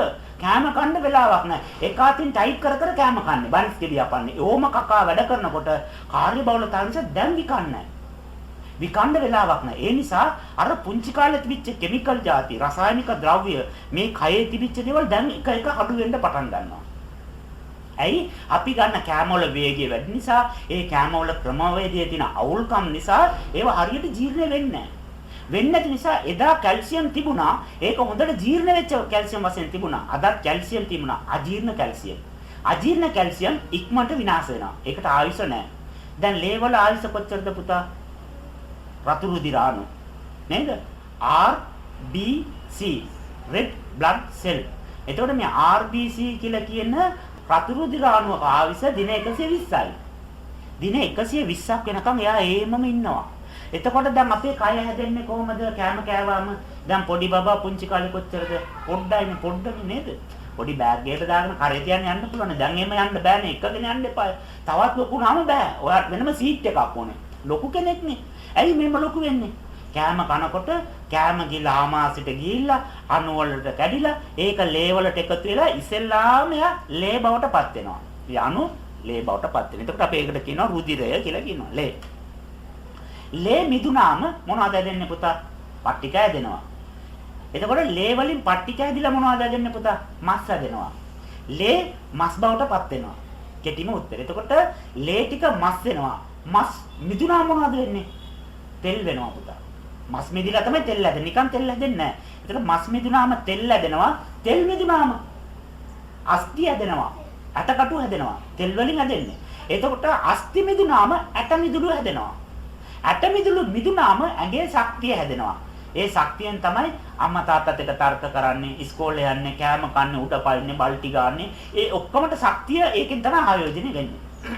එතකොට පුතා දැන් අපේ ආහාරය ගත්තාම ඒ ආහාරය ගිල්ලා ආමාශයට ගිල්ලා තැම්බුනාම ඒ ආමාශයට ගිය ආහාරය ලේ වෙලා ඒ ලේ වලින් මස් හැදිලා මස් වලින් තෙල් හැදිලා තෙල් මිදිලා අස්ථි හැදිලා අස්ථි මිදිලා හැට මිදුළු හැදිලා ඒ හැට මිදුළු ශක්තිය වෙලා දැන් අපි ජීවත් වෙලා ඉන්නවාය කියන සංකල්පයකුත් ඇදිලායි පේනවා ඇහෙනවා දැනෙනවා ඇඟෙනවනේ එන්න මං කියන මං තාම පණ තියෙන මටයි අර ප්‍රාණ ශක්තිය අරකින් ලැබිලා එතකොට මේ ආහාර ටික හරියට විකලා එක පොඩි කරලා එක කයට අණු වශයෙන් සූදානම් කරලා දුන්නාම දැන් අග්න්‍යාසය ගන්න මොනවද යා ගන්න අග්න්‍යාසය සීනි. එයාට අයිති සීනි. අග්න්‍යාසය සීනි විතර ගන්න වෙන අර කෝච්චිය යනකොට දැන් රාගම බයින්ඩ් එකකින් ඉන්න කෙනා මරදානේ බයින්නවද? ඊටු ටික පයින් යන්න එපා. එහෙම බයින්නේ නැහැ. එයා හරියටම රාගමෙන් බයින්නේ. නින්ද ගියා කියලා ගම්පහෙන් බයින්නවද? ආයි පයින් එන්න එපා. එයා හරියට රාගමෙන් බයිනවා. එතකොට මේ ලේවල මේ කියන සේරම ටික ගියාට ඒගොල්ලන්ගේ ඒ අවශ්‍ය ස්ටේෂන් එකේ නපර ටක් ගාලා නවතිනවා. සීනි දන්නවා අපි ස්ටේෂන් එක කොයිද? රාගමද? නෑ. සීනි වල ස්ටේෂන් එක තමයි අග්න්‍යාසය. අග්න්‍යාසයට එනකොට ඒගොල්ලෝ කියන ජීර්ණ වෙච්ච කට්ටියක් ආවා කියලා බයින්න ටක් ගාලා අර කට්ටුකම් දැස්සාම අර අග්න්‍යාසය අණු දමණය වෙන නිසා දියරයක් ඇදෙනවනේ. ඒ දියරෙන් ඒගොල්ලෝ උතා ගන්නවා. ඉන්සුලින් ලැබුණා.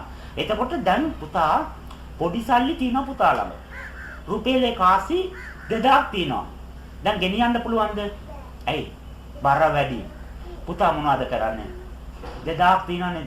කාසි 2000ම දීලා දුන්නාම මුදලාලි කියන 500 අතරක් දෙන්නද? අතරක් දෙන්න. දැන් තියාගන්න ලේසි. 500 කොල අතරක් නේ. අරක මල්ලා කරේ තියන්න යන්න තරම් බලංගල රාඩියා එනවා වගේ සද්දනේ පාරේ. ඒතකොට දැන් 500 කොල අතරක් දෙනවා. තාත්තට කියලා කියන තාත්තේ මට මේක අතරක් නේ කරදරයි. දෙන්නක පුතා කියලා තාත්තා 10 කොළ දෙකක් දෙනවා. දැන් දෙකයි. අතර දෙක වුණා. අම්මට කියලා අම්මේ කොළ දෙකක් මට කරදරයි. දෙන්නක පුතේ 2000 කොළයක් දෙනවා. දැන් කීයක් තියෙනවද? හැබැයි මේ 2000 කොළේ අරන් ගිහලා බැංකුවට දීලා රුපියල් කාසි දෙන්න කිව්වොත් කීයක් දෙනවද? 2000ක් දෙනවා යා. ඒ වගේ ක්‍රමයක් අයේ තියෙනවා පුතා. ග්ලූකෝස් අණු 10ක් යනකොට අර 10 තියාගන්න බෑනේ. ටක් ගාලා එකතු කරලා එකක් කරනවා. 50 කරනකොට 50 හැල්ලුවා ඉන්සුලින් එකෙන් එතුවා එකක් කෙරුවා.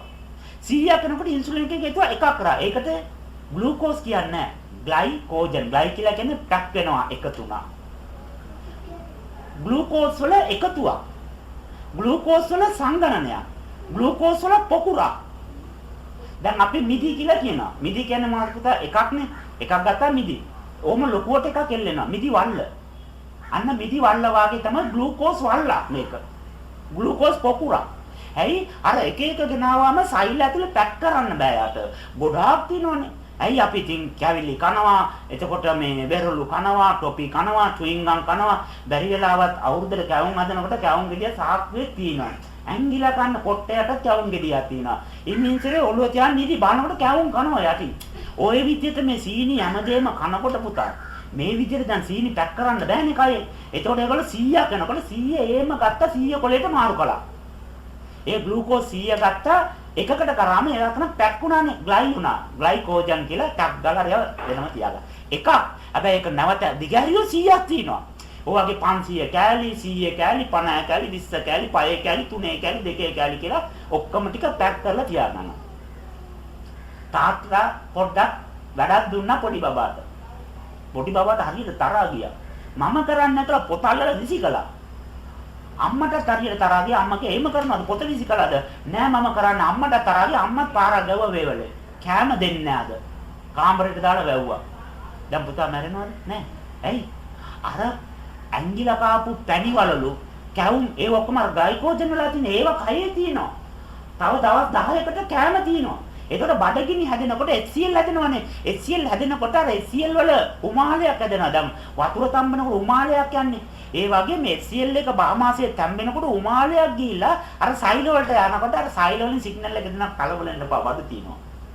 පැණිවල වලින් අපි ගත්ත ඒවා තියෙනවා. ටක් ගාලා ඒගොල්ලෝ කියනවා අනේ දෙන්න දැන් අපිට කෑම නැහැ. අපිට ඇඟේ ග්ලූකෝස් නැහැ අපිට ජීවත් වෙන්න කිව්වම අර ග්ලයිකෝජන් ටික ටක් ගාලා ලේ වලට මුදාරිනවා. 100 එකක් මුදා ඇරියාම එකයි මුදාරින්නේ. ඒක එහෙම ස්ප්‍රෙඩ් වෙලා 100 බවටපත් වෙනවා. තව එකක් දැම්මම මේක 500. ඇයි 500 එක කළානේ. අරක දැම්මම ආයි 500 වෙනවා. ආයි අර කට්ටියකම කරකිලා ගිහලා අර සෛල වලට ග්ලූකෝස් ලැබෙනවා. එතකොට ඒ කට්ටියට ලුණු ලැබෙනවා, ඇඹුල් ලැබෙනවා, ඒගොල්ලන්ට මිරිස් රස ලැබෙනවා, ඔක්සිජන් ලැබෙනවා. අර ඔක්කොම ආපහු ලැබෙන්න පටන් ගන්නවා.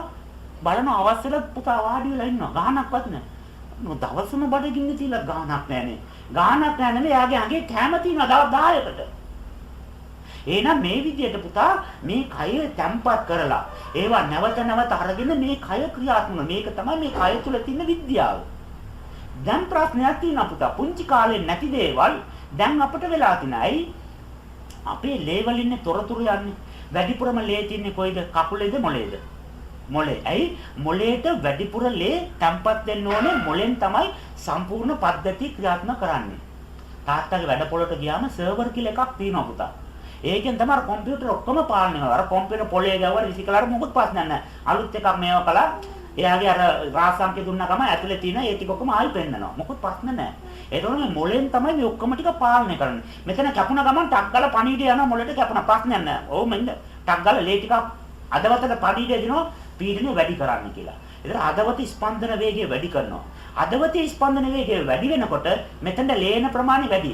ලේ වැඩිපුර ආවම වැඩිපුර මිදෙනවා. ටක් ගාලා අර සෛල ඔක්කොම හා කරනවා. ආ කරලා එයා පැච් එක වාලා දාලා කියනවා හරි තිබිච්ච විදිහටම හැදුවා. එතකොට අපේ කයේ මොනාරි ප්‍රශ්නයක් වුණාම මුළු සර්වාංගෙම තියෙන සියලුම සෛල ටිකයි ඒ සෛල හැදෙන ටිෂු ටිකයි ඒ ටිෂු වලට අදාළ ඉන්ද්‍රියන් ටිකයි ඒ ඉන්ද්‍රියන්ගේ ක්‍රියාකාරීත්වය ඔක්කොම සම්පූර්ණ ප්‍රෝග්‍රෑම් කරලා තියෙන මොලේ. එයා තුල තමයි සර්වර් යන්ත්‍රය වගේ සේරම දත්ත ටික එයාලම තියෙන්නේ. කකුල කඩනම එයා දන්න මේක කැඩිලා. ටක් ගාලා පණිවිඩ දෙන අස්ථි වලට වැඩිපුර කැල්සියම් ගන්න කියලා. එතකොට HCl එක හැදෙනකොටම ඒ HCl වල තියෙන වාත පිත්ත සෙම හැදෙන්නේ කොහොමද? කයේ තියෙන කියන්නේ කයේ තියෙන වාතෙන්, කයේ තියෙන පිටින්, කයේ තියෙන සෙමෙන්. ඒක ගන්නකොට අර වාත පිට සෙම වල අණු වල න්‍යාස්ටි වල තියෙන කැල්සියම් අඩු වෙලා තියෙන කකුල කැඩිලා තින්නේ. ඒ නිසා කැල්සියම් වැඩිපුර ඕනේ. එතකොට මේ HCl එකෙන් වැඩිපුර ඇටම් කඩනකොට අණු කඩනකොට කැල්සියම් වැඩිපුර කඩනවා. ඇයි? අර HCl එක හැදෙනකොට ඒකේ න්‍යාස්ටිය තියෙනවා කැල්සියම් වැඩිපුර කඩන්න අපිට කැල්සියම් වැඩිපුර ඕනේ. කැල්සියම් වැඩිපුර දුන්නාම කවුරුත් කැල්සියම් ගන්න. ඇයි? කැල්සියම් වලට අයිතිකාරයා කවුද? අස්ථි. අස්ථි වලට ලේ යනකොට ටක් ටක් ගාලා උරාගෙන අර කහ කරනවා. ඒකයි කකුල් අතපය කඩුනාම වැඩිපුර කිරි જાති, ඒ බටර් જાති, කැල්සියම් වැඩිපුර දේවල් දුන්නාම මාස 3න් සම්පූර්ණ වෙන එක මාසෙන් එනවා. අයි වෙනවා. එතකොට මේ කැල්සියම් ධාතු අරගෙන හදනවා. දැන් පුතා ප්‍රශ්නයක් තියෙනවා. දැන් පොඩි කාලේ ඉපදෙනකොට හැමෝම හොඳට ඉපදෙනවනේ. හරි පුතා පොඩි කාලේ හොඳට ඉපදෙනයි. එහෙම ගමුකෝ අපි. හොඳ පැත්ත ගමුකෝ අපි. ප්ලස් එක ගමු. මයිනස් එක අතහැරලා. පොඩි කාලේ හොඳට ඉපදෙනවා. කාලයක් යනකොට ඔහොම එකක් වෙලා අංශභාග වෙලා. ඔහොම ඉන්නවා. ඇයි ඇඟිලි අඩු කරන්න බෑ. ඔහොම ඉන්නවා යා. දැන් හැයියට අංශභාගය ඇතුනේ කියලා බැලුවාම අංශභාගෙ නෙමෙයි ප්‍රශ්නේ. කාලයක් ඉන්නකොට එයාට ඇස් පේන්නේ නැතු වෙනවා. ඔහොම බලනවා. අර බෝතල් වල අඩි තින ඒ වගේ ලොකු දෙකක් දාලා බැලුවම අම්මා ඔක්කොම බයයි එයා බලන්නයි. එයා බලනකොට භූතෙක් වගේ නිකන් ලොකු දෙකක් නේ දාගෙන නැත් වලට. එහෙම ඉන්නවා. සමහර කට්ටිය ගොත ගන්නවා. පුංචි කාලේ හොඳට කතා කළා. දැන් ගොත ගන්නවා. සමහර කට්ටිය පුතා පුංචි කාලේ හොඳට කන් ඇහෙනවා. දැන් මොකක්ද දන්නේ දැන් කන් ඇහෙන්නේ නැහැ. කන් බෙරේ මොනාරි වෙලා හරි කන් අඩි පැලිලා හරි මොනාරි දෝෂයක් වෙලා. ඒ වගේ කාලයකින් අපිට පුංචි කාලේ නැති ප්‍රශ්නයක් එනවයි කියලා කියන්නේ පුතා ප්‍රශ්නේ නෙමෙයි එතන තියෙන ගැටලුව. පුංචි කාලේ මොකද්ද එකක් තිබුණා. පුංචි කාලේ පුතා දැන් දවසකට සෛල මිලියන ගණන් කෝටි ගණන් මැරෙනවා. දැන් පොඩි කට්ටිය ගොඩාක් දඟලනවා නම් ඒක ඉරියව්වකින් නැත්තම් සෛල කීයක් විතර මැරෙනවද? කෝටියක් විතර මැරෙනවා. තැලෙනවා, කැඩෙනවා, පොඩි වෙනවා. එහෙම ඒ ඔක්කොම ටික රැයට මොකද කරන්නේ? ඒ ඔක්කොම ගලවනවා. අපේ ලේ ගිහිල්ලා අර ඔක්කොම ප්‍රෙෂර් එක වැඩි කරලා ලේ ගමන වැඩි කරලා ඉස්සෙල්ලා මොනවද කරන්නේ? පුතාට සිග්නල් එකක් දෙනවා. නිදිමත එන්න සිග්නල් එකක් දෙනවා. ATP කියලා මෙතන හෝමෝන් එකක් තියෙනවා. පීනියල් ගන්තිය. ඒකට මොලෙන් සිග්නල් එකක් දෙනවා. දැන් සෛල ලක්ෂ ගණන් මැරිලා. මේක රිකවර් කරන්න ඕනේ. එන්නේ නිදි කරන්න ඕනේ ටක්කලයකට සිග්නල් දුන්නාම ඒකෙන් හෝමෝන් එකක් ඇදෙනවා. ඒ හෝමෝන් එක ඇදිච්ච ගමන් එහෙම ආන්සින ඔඩොක්කුවේම නිදි. තාත්තා කෙනා බලන්නකො මෙතනම නිදි ඇඳට දාමු. ඇඳට දැම්මම හෝමෝන් නිදි. නිදාගත්තට පස්සේ අදවතට සිග්නල් එක දෙනවා ප්‍රෙෂර් එක වැඩි කරන්න කියලා. ඇයි අර කැඩිච්ච සෛලොක්කම අස් කරන්න එපා. ඒතර අදවත අයියෙන් නිස්පන්දනය වෙලා අර හැමතැනම ලේ වීදිලා ගිහලා අර ඔක්කොම ගලවනවා. අර කැඩිච්ච සෛල තැලිච්ච බල්ටි ගැව්වා අරේ වැදුනා බිත්ති යප්පුණා බිමට වැදුනා කකුල යනුණා අර ඔක්කොම ටික ගලවලා ඔක්කොම ටික සුද්ධ කළා අලුත් ලේ ටික ගිහිල්ලා පට්ටි කැටිලා අර සෛල ඔක්කොම අලුතෙන් හදනවා. උදේ පාන්දර නැගිට්ටාම පුදුම මේ ශක්තියක් තියෙන අලුත් වාගේ. ආයි බල්ටි ගාලා ආයි කරනම ආයි රෑ වෙනකොට මරුණා වාගේ නිින්ද ගිහලා ආයි අර හදනවා. එහෙනම් දවස ගානේ හැමෝටම කෝටි ගාණක් සෛල මැරෙනවා. ඒ කෝටි ගාණක් සෛල හැමදාම නිින්දෙදි හදනවා. දැන් එදාත් එහෙම හදා හිටියා. අවුරුදු 7 වෙනකන් 8 වෙනකන් හදා හිටියා. ඒ ලේවල ඒ අවශ්‍ය සියලුම රසායනික ද්‍රව්‍ය කිමිකල් ටික හරියට තිබුණා. මොකද්ද එකක් දැන් අඩු වෙලා. ඒ නිසා දැන් සෛල හදනකොට අර කිමිකල් එක නැහැ. හොඳම උදාහරණය තමයි තාත්තා පිටි කිලෝ එකක් දෙනවා අම්මට. රොටි හදන්න. අද රොටි කන්න ඕනේ අපට ලුණු මිරිස් එක. අම්මා රොටි හදනවා. බලනකොට පුතා ලුණු නැහැ. ලුණු ඉවර වෙලා. ඒ දැන් රොටි හදන්නේ කිව්වේ ලුණු සහිත රොටි හදන්න කිව්වේ නෑනේ. රොටිනේ හදන්න කිව්වා අම්මා කියන්නේ රොටිනේ වනේ ඉන්න පුතේ හදන්නම් කියලා වල්ලා ඒකේ තියෙන ඔක්කොම ටික දැම්මා ලුණු ටික දැම්මා අර ඔක්කොම දැම්මා වතුර දැම්මා ලස්සනට අද සුවඳේ බෑ. කටේ තිබ්බම මැටි ගුලියක් වගේයි ලුණු නෑ. දැන් කුස්සිය යමක් හදනකොට රොටි හදනකොට එකක් මොනාරි අඩු වුණොත් පුතා ඒ අඩුව කැමවල තියෙනව නේද? එහෙම නේද? දැන් ඔදි හදනවා. මිරිස් කුඩු නෑ. දැන් මොන පාටද ඔද්ද? සුදු පාටයි. ඔද්ද සිල් අරගෙන පුතා. සුදු හැඳලා. එයා සුදු පාටයි. ඒ වගේ මේ මොනවාරි එකක් උයනකොට පියනකොට අඩු නම් ඒ අඩුව අර කැම එකේ ව්‍යංජන එකේ තියෙනවා. ඒ වගේ තමයි අපේ කයෙන් පොටෑසියම් මෙච්චරක් දෙන්න, කැල්සියම් මෙච්චරක් දෙන්න, මේ මැග්නීසියම් මෙච්චරක් දෙන්න, අයන් මෙච්චරක් දෙන්න, vitamin A B C D මෙච්චරක් දෙන්න. එහෙම කියලා කිමිකල් ඔක්කොම අරගෙන යමක් හදනකොට මොනවාරි එකක් අඩු නම් මොනවාරි එකක් ජීර්ණ වෙලා නැත්තම් මොනවාරි අර નિયમિત ධාරිතාවේ නැත්තම් දැන් මොකද වෙන්නේ පුතා? ඒ හැදෙන සෛලය තුළ ඒ අඩුව තියෙනවා. එහෙනම් පුංචි කාලේ අපිට කෝටි ගණන් සෛල මැරුණා. අපේ කයේ තියෙන රසායනික ගුණ අරගෙන නැවතී සෛලය හදුවා. හැබැයි එදා ඒ ඔක්කොම හරියට තිබුණ නිසා ප්‍රශ්නේ තිබුණේ නැහැ. දැනුත් මැරෙනවා, දැනුත් ඇදෙනවා. හැබැයි අර අඩුව තියෙනවා. ඇස් පේන්නේ නැහැ. අඩුයි. හැබැයි දැනුත් ඇස්වල සෛල මැරෙනවා. දැනුත් ඇස්වල සෛල ඇදෙනවා. හැබැයි පෙනීම හරියන්නේ නැහැ. ඇයි? එදා මොකද්ද එක පොඩි කාලේ තිබුණා. එදා ඒක හැදුණා හරියට. දැන් මොකද්ද කිමිකල් එකක් අඩු වෙලා. එහෙනම් අපේ කයේ තියෙන සියලුම ප්‍රශ්න වලට සියලුම රෝගී තත්ත්වයන් වලට සියලුම අඩුපාඩු වලට ප්‍රධානම හේතුව මොකද්ද? ලේවල. හොඳට ආගන්න පුතා. මේක තමයි වැදගත් මේක. මේක තමයි මේකේ සාරාංශය. ලේවල ප්‍රමාණය අඩුවීම. ගුණත්වය අඩුවීම. ඒකට අදාළ සංඝටක රසායනික ගුණ ඒ ධාරිතාවෙන් නොතිබීම. මෙන්න මේ කියන කාරණාවලට හේතුව නිසා තමයි අපි ලෙඩ වෙන්නේ. අපිට යම් යම් දෝෂ ඇති වෙන්නේ කායික වශයෙන් ප්‍රශ්න ඇති වෙන්නේ. එතකොට දැන් අපි හදන්න ඕනේ ඉන්ද්‍රිය නෙමෙයි. දතේ ප්‍රශ්නයක් තියෙනවා, මූණේ ප්‍රශ්නයක් තියෙනවා, අතේ ප්‍රශ්නයක් තියෙනවා, කකුලේ ඒක හදන්නේ අපි. ඒ ඔක්කොම සෛලනේ. එහෙම ප්‍රශ්නයක් නැහැනේ. ස්නායු කියන්නේ සෛලනේ. ලේනාර කියන්නේ සෛලනේ, මස් කියන්නේ ටිෂු කියන්නේ ඔක්කොම සෛලනේ. එහෙනම් මේ ඔක්කොම සෛල ප්‍රශ්න නම් මේවා දවස ගානේ මැරෙනවා නම් දවස ගානේ හැදෙනවා නම් දින 120 නම් ඕනම සෛලයකට ඉන්න පුළුවන්. එහෙනම් සම්පූර්ණ මූණේ සෛල ඔක්කොම ඉන්නේ දින කීයද? 120යි. 120ට පස්සේ මේක අලුත් මූණක්. හැබැයි අලුත් මූණ හැදෙන්නේ අර රසායනික ගුණය අඩුවකින්නේ. ඒ නිසා අර අඩුවත් එක්කමයි නැවත හැදෙන්නේ. කලිනුත් පෙනීම අඩුයි, දැනුත් පෙනීම අඩුයි. කලිනුත් පොඩ්ඩක් ඇදේට තමයි ඇෙන්නේ, දැනුත් ඇදේට තමයි එන්නේ. හරියට හැෙන්නේ නැහැ. ඇයි? අර සෛල නැවත 10 වාරයක් අදිනත් වැඩක් නැහැ. අර නැති රසායනික ගුණ එකතු කරලා නැති නිසා අර හඩුව ඒ විදිහටම තියෙනවා. දැන් පුතා කියන්න ප්‍රශ්නේ තියෙන්නේ මූණේද, අතේද, කයේද, ලේවලද? ලේවල. එතකොට ලේවල යම්කිසි ගුණයක් අඩු නම් ඒකේ ධාරිතාව, ඒකේ තියෙන ක්වොන්ටිටි එක, කැපැසිටි එක අඩු නම් ඒකේ තියෙන රසායනික ගුණවල ක්‍රියාකාරීත්වය වෙනසක් තියෙනවා නම් මේකින අඩුව හදන්න බෑ. එහෙනම් ඉස්සෙල්ලාම අපි හදන්නේ අතපය නෙමෙයි. පිළිකාව හදන්නේ. පිළිකාව දැන් වැවෙන්නේ ඇයි? unwanted growth. අනවශ්‍ය වැඩිම. අනවශ්‍ය වැඩිම වැඩෙන්නේ ඇයි? ඒක නිසි ලෙස වඩන්න බැරි නිසා. එහෙනම් ඒ කාලෙම තිබුණ නෑනේ. පිළිකාව දැන්නේ ආවේ. එහෙනම් ඒ කාලේ තිබිච්ච මොකද්ද රසායනික ගුණයක්? අපේ කය තුල අනවශ්‍ය වර්ධනයක් ඇදෙන්නේ නැති වෙන්න පාලනය කරපු ගුණයක් තිබුණා. අද ඒ ගුණේ නැහැ. ඒ නිසා බඩ ඇතුලේ පිළිකා හැදෙනවා, දත් ඇතුලේ පිළිකා හැදෙනවා, හැමතැනම පිළිකා හැදෙනවා. මේ දණිස් ඇතුලේ පිළිකා හැදෙනවා. එහෙනම් ඒ ගුණය හැදුවාම මොකද වෙන්නේ? එයා දන්නවා කයේ තියෙන කොටස් මෙච්චරයි, ටිෂු මෙච්චරයි, අස්ථි මෙච්චරයි, ලේනාර මෙච්චරයි. 72000 නාර, අස්ථි 302යි මේ වගේ එයා ඒ ක්වොන්ටිටි ඔක්කොම දන්නවා. එයාලම ලිස්ට් එක තියෙනවා. ඇයි යානේ සර්වර් එක. ඒතකොට එයා ගණන් හදලා බලනකොට 32ක් තියෙනවනේ, ඉන්නේ 33ක් තියෙනවනේ.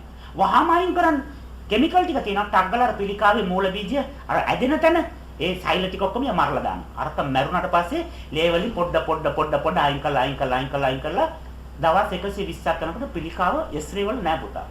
එස්රේ වල නිකන් මස් දැල්ලක් වගේ නිකන් අර මේ අබරලා දැල්ලක් වගේ ඕම තිබුණා. දැන් ඒක නෑ. මොකද ලැතන අර ඔක්කොම දී වෙලා ගියේ. එහෙනම් අපි පිළිකාව නිරෝගී කරන්නේ අර ඒ කාලේ පිළිකාව හැදෙන්නේ නැතුව තියෙන ගුණයක් තිබුණානේ, රසායනික ගුණයක් ඒවල. ඒක නෑනේ. ඒක තමයි හදන්නේ. ඒක ඇදුවම මේක හරියනවා. දැන් පුතා තව ප්‍රශ්නයක් තියෙනවා. එම්බ්‍රිසාව කියලා කියනව නේද? මොකක්ද ඒකට කියන්නේ? කෝල් කියලා කියනව නේද? එම්බ්‍රිසාවට. ඔටු එනවනම් ස්නීසිං එනවා. එතකොට රනින් නෝස් කියලා කියන එකට කොටු ගලනවා. මේ කියන අසනීප තත්ත්වයන් මොනවද පුතා? ඒ අසනීප තත්ත්වයන් වෙන මොකුත් නෙමෙයි. අපි ආස්වාස ප්‍රාස්වාස කරනවා නේද? උස්ම ගන්නවා නේද? උස්ම ගන්නකොට මොනවද යන්නේ? උලන් වල මොනවද තියෙන්නේ? ඔක්සිජන් නෙමෙයි, වෙන මොනවද තියෙන්නේ? උලන් ගන්නකොට ඒ උලන් වල තියෙන විවිධ උලන් වර්ග, විවිධ වායු වර්ග. ඔක්සිජන් තියෙනවා, නයිට්‍රජන් තියෙනවා, කාබන් ඩයොක්සයිඩ් තියෙනවා, හීලියම් තියෙනවා, ලිතියම් තියෙනවා. ඔක්කොම කතන යකඩ කුඩු තියෙන්න පුළුවන්. ඇයි? මේ වායු ගෝලයේ හැම සංඝටනම පොඩ ප්‍රතිශත වලින් තියෙනවා. එතකොට පුතා දැන් අපි උලන් ගන්නකොට, උස්ම ගන්නකොට මේකින ඔක්කොම ටික ඕම හැදලා ගන්නවනේ. කය ගන්නෙ මොනවද? ඔක්සිජන් විතරයි. ඊටු ටික ගන්න නැහැ. එතකොට ඊටු ටික මොකද වෙනවද? එළියට තල්ලු කරන්න ඕනේ. හැබැයි එළියට තල්ලු කරනකොට පුතා ප්‍රශ්නයක් තියෙනවා. දැන් අපේ කය ඇතුලේ තෙතයි නේද? දැන් අපේ උඩ තියෙන සමවාගෙන මේ ඇතුලේ සම්පූර්ණයෙන් තෙතයි. එතකොට මේ ගන්න උලන් හෝස් ගාලා ඇතුලට හැදලා ගත්තාම ඔක්සිජන් ටික සයිලෙන් ඇතුලට හැදලා ගන්නවා. ඊටු ටික කියලා වදින්න එපා බිත්තියේ. පෙනාලු වල බිත්ති වල වදින්න ඕනේ. වදිනකොට අර තෙතමණයට මේ වගේ හැලවෙනවා පුතා. කාබන් ඩයොක්සයිඩ්, කාබන්, එතකොට නයිට්‍රජන්, ඒ වගේ තියෙන ඔක්කොම ටික හැලවෙනවා. ඕම කාලයක් යනකොට පුතා දැන් මේවල මෙම ඇන්දාම දූවිලි එනවනේ. සතියක් දෙකක් යනකොට දූවිලි එනවා නම් අවුරුද්දක් දෙකක් උස්ම ගත්තාම කොච්චර එනවද? මේවා ගිහිල්ලා පෙනාලු වල හැලවිලා කාලයක් එනකොට දැන් පෙනාලු වලට හමාරි. විනාඩියකට තප්පර 60ක් තියෙනවා. උස්ම 15ක් ගන්නවා. උස්ම 15ට ලීටර් 4ක් ඔක්සිජන් ඕනේ කයට. නඩත්තු කරන්න. උදාහරණයක් වශයෙන් කයෙන් කයට වෙනස්. ලේ කොච්චරක් තියෙනවද පුතා කයේ? කයලේ බර මැන්නාම බර 12න් එකක්. ඇයි? 120 නේ. ආයෙත් 120. 120 10න් බෙදුවාම කීයද? 12. එතකොට ලේ තියෙන්න ඕනේ කොච්චරද? 12න් එකයි.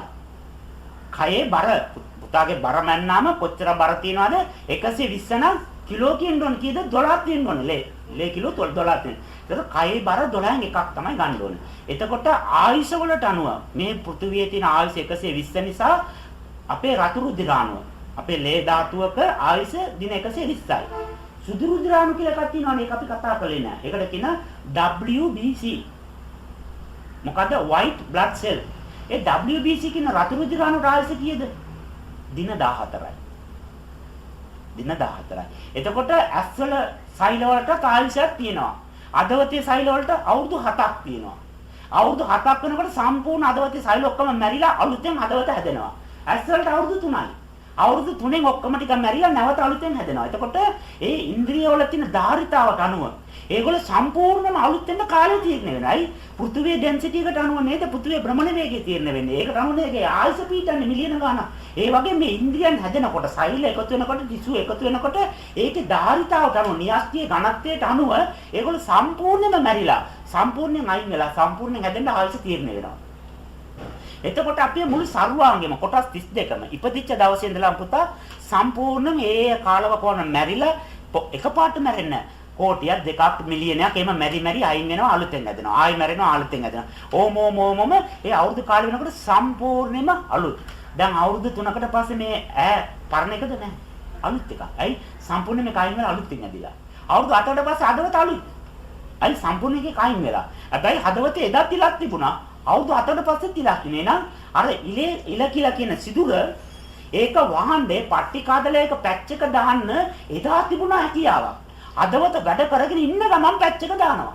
නිවුණට පස්සේ නේ සාමාන්‍ය වහන්නේ. මේක වැඩ කරන ගමන් වහන්න මොකද්ද විශේෂ කිමිකල් එකක් තිබුණා. ඒ කිමිකල් එක අද නැහැ. ඒ නිසා වැයෙන්නේ නැහැ. එහෙනම් මේ කියන සියලුම සර්වාංගීය තුල තියෙන සියලුම ප්‍රශ්න කයේ බරෙන් 12න් එකක් ඒ අවශ්‍ය ක්වොන්ටිටි එක ලේ නැතිකම. ලේවල ගුණත්වය නැතිකම. ඒකේ තුල ඒ කියන රසායනික කිමිකල් වල රසායනික ද්‍රව්‍ය වල අඩුපාඩුකම්. මෙන්න මේ කියන ප්‍රශ්න නිසා තමයි මේ සර්වාංගයේ තියෙන ප්‍රශ්න එකක්වත් නිවැරදි වෙන්නේ නැත්තේ. එහෙනම් මේ කියන ප්‍රශ්නය හරි ගැසුවොත් මේ කියන ಗುಣ මේ අඩුපාඩු ටික ලේවල හරි ගැසුවොත් අනිවාර්යයෙන්ම දින 120ක් වෙනකොට මූණ වෙනස් වෙන්නේ නැද්ද? අත වෙනස් වෙන්නේ නැද්ද? අතපය වල හැද හරි ගැසිරයි. අත මේම තියෙන්න ඕනේ කියලා ඇතුලේ තියෙනවා. සමීකරණේ තියෙනවා. හැබැයි අත ඕම තියෙන්නේ. හැබැයි ඒක හරි ගැස්සනකොට අර සෛල ඔක්කොම හැදෙනකොට ඔක ඕම කෙලින් වල ඕම වෙනවා. ඇයි? අරයා ඒක හරි විදිහට නිවැරදි විදිහට හදනවා. හදන්න යාර තේරෙනවා තීන ප්‍රමාණය පොඩ පොඩ බුරුල් වෙනවා වගේ. ඒක හරි වෙනවා. හැබැයි ලේවලේ ගුණත්වය ලැබෙනකම් ඒ ක්‍රියාකාරීත්වය ලැබෙනකම් ඒ කියන ධාරිතාව ලැබෙනකම් මේක හරියන්නේ නැහැ. ඇදෙන්නේ අර විදිහටම. ඒකට අතම දාම මේ විදිහට. එතකොට පුතා මේ එම්බ්‍රිසාව කියන්නේ මොනවද කියලා බැලුවාම අර ගත්ත දූවිලි ටික ඇවිල්ලා මේ පෙනාල්ට වැදිලා කාලයක් ගිහිල්ලා දැන් පෙනාලු වලින් විනාඩියකට තප්පර 8යි අම්බෙන්න ඕනේ ප්‍රාණවායුව ලීටර් 4යි. අම්බෙන ලීටර් 3යි. දැන් මදිනේ. දැන් මොකද කරන්නේ යා? ලීටර් මදි. අයියේ උස්මයි අර උස්ම ප්‍රමාණය වැඩි කරන්න ඕනේ. අයිය අර අඩුව පිරිමහන්න එපා. දැන් අපි කියනවා යාට වීසින් ප්‍රශ්නයක් තියෙනවා. එහෙම නැත්නම් හතිය කියලා එකක් තියෙනවා. එයා හරියට හතියට. හති නෙමෙයි. එයාගේ පෙනාලු වලින් එයාට අවශ්‍ය දාල්තව ඔක්සිජන් ලැබෙන්නේ නැහැ. දැන් මෙයා වැඩිපුර හදිනවා. ඒ හදින ප්‍රශ්නේ මේ තියෙන්නේ. ඒකට දෙනවා පෙත්තක් මොකද්ද මේ හතියට මේක බොන්න කියලා. හතිය නෙමෙයි නවත්තන්න ඕනේ. ඇතුලේ ඔක්සිජන් වල අඩුවයි හදන්න ඕනේ. හතිය නිකන් නැවතෙනවා. එහෙනම් අපි ලෝකේ ජීවත් වෙන තාක්කල් මේ හතිය හදන්නේ නැහැ. හතිය හදන්නේ මොනවද හදන්නේ? ඒ හතියට හේතුවයි හදන්නේ. පැහැදිලිද පුතා? එතකොට කයේ තියෙනනේ දසවායු කියලා. දන්නවද පුතා? මේ හැම ඇටම් එකක්ම කැරකෙනකොට ඒ හැම ඇටම් එකෙම වායුවක් ඇදෙනවා. උලන් ඉන්නේ පෑන් එකෙන්. ඒ වගේ ඒකේ වායුවක් ඇදෙනවා. වාත පිට සෙමනේ තියෙන්නේ. ඒ වායු වලින් එකක් තියෙනවා උඩුගම්බලා යන වාතයක්. ඒ වාතේ ටක් ගාලා මොලේ කියනවා පෙනාල් වලින් අපට ඔක්සිජන් අඩුවෙන් හම්බෙන්නේ. දැන් අමාරුයි. මේ විදිහට අපිට බෑ රැට ගොරවනවා. කෑ ගන්නවා. කට හැරගෙන නිදිය ගන්නයි. කට වාන්න බෑ උස්ම ඉර වෙනවා. ඉතින් කට හැරගෙන නිදාගන්නේ. හයියෙන් ගන්නවා යා. ඇයි? අරක ප්‍රමාණය මදි. දැන් මේක එන්නෙන් ලීටර් 2 වෙලා. 4ක් එන්න ඕනේ 2යි. දැන් බෑ කතා කරනකොට වඩා යා හති. උස්ම ගන්න ප්‍රමාණය වැඩි. මොලේ පණිවිඩය යනවා. අර වායුව හදන්න කියලා. ටක් ගාලා යට කැල්සියම් ටිකක් ගත්තා, පොටෑසියම්, මැග්නීසියම් අරම ඔක්කොම ගත්තා. අර වාතය හදනවා. වාතය හදලා ලේවල යම පැනවල. අචින් කියලා අර පලාතටම මේ විසිරලා. මොකද ඒක කරන්නේ? අර ඇලවිලා තියෙන ටිකක් ගලවනවා. දැන් අචින් කියන්නේ මොනවද? ආශිර්වාදයක් අපට. ඇතුලේ ડોක්ටර් කෙනෙක් ඉන්නේ. දැන් අපිට ට්‍රීට්මන්ට් එකක් දෙනවා. මොකද මේ අචින් කෙනෙක්ෙන් අර ඇලවිලා තියෙන, තම්පත් වෙලා තියෙන අර සිදුරු වල ඔක්සිජන් ගන්න බැරුව වැහිලා තියෙන ඒ සේරම ටික ගලවනවා පුතා. ගලවලා සම්පූර්ණයෙන් ගැලවුවාට පස්සේ දැන් ලීටර් 4ම හම්බ වෙනවා. දැන් අර කියන හතිය ප්‍රශ්නෙත් නැහැ. අපට මාංශයකුත් නැහැ, කඳුත් නගිනවා, කතා කරනවා, හොඳ ලස්සනට දේශනා කරනවා, සින්දු කියන මොකවත් ප්‍රශ්න නැහැ. ඇයි? අර කියන ඔක්කොම ටික ගලවලා ඉවර අචින් 25 කට යනකොට සේරම ප්‍රශ්න විසඳිලා. හැබැයි අචින් 5ක් යනකොට පුතා අචින් යනවායි කියලා බේත් ගත්ත ගමන් දැන් මොකද වෙන්නේ? අර ඉබේ ගැලවෙන්න තිබිච්ච එක සම්පූර්ණ බේත් දීලා නැවතුවා. අර ડોක්ටර් මාත්‍යට බේත් දෙන්නේ නැහැ. කිව්වම බේත් දුන්නේ නැහැ දැන්. දැන් අර පෙනාලු වල දූවිලි ටික එන්න තියෙනවනේ.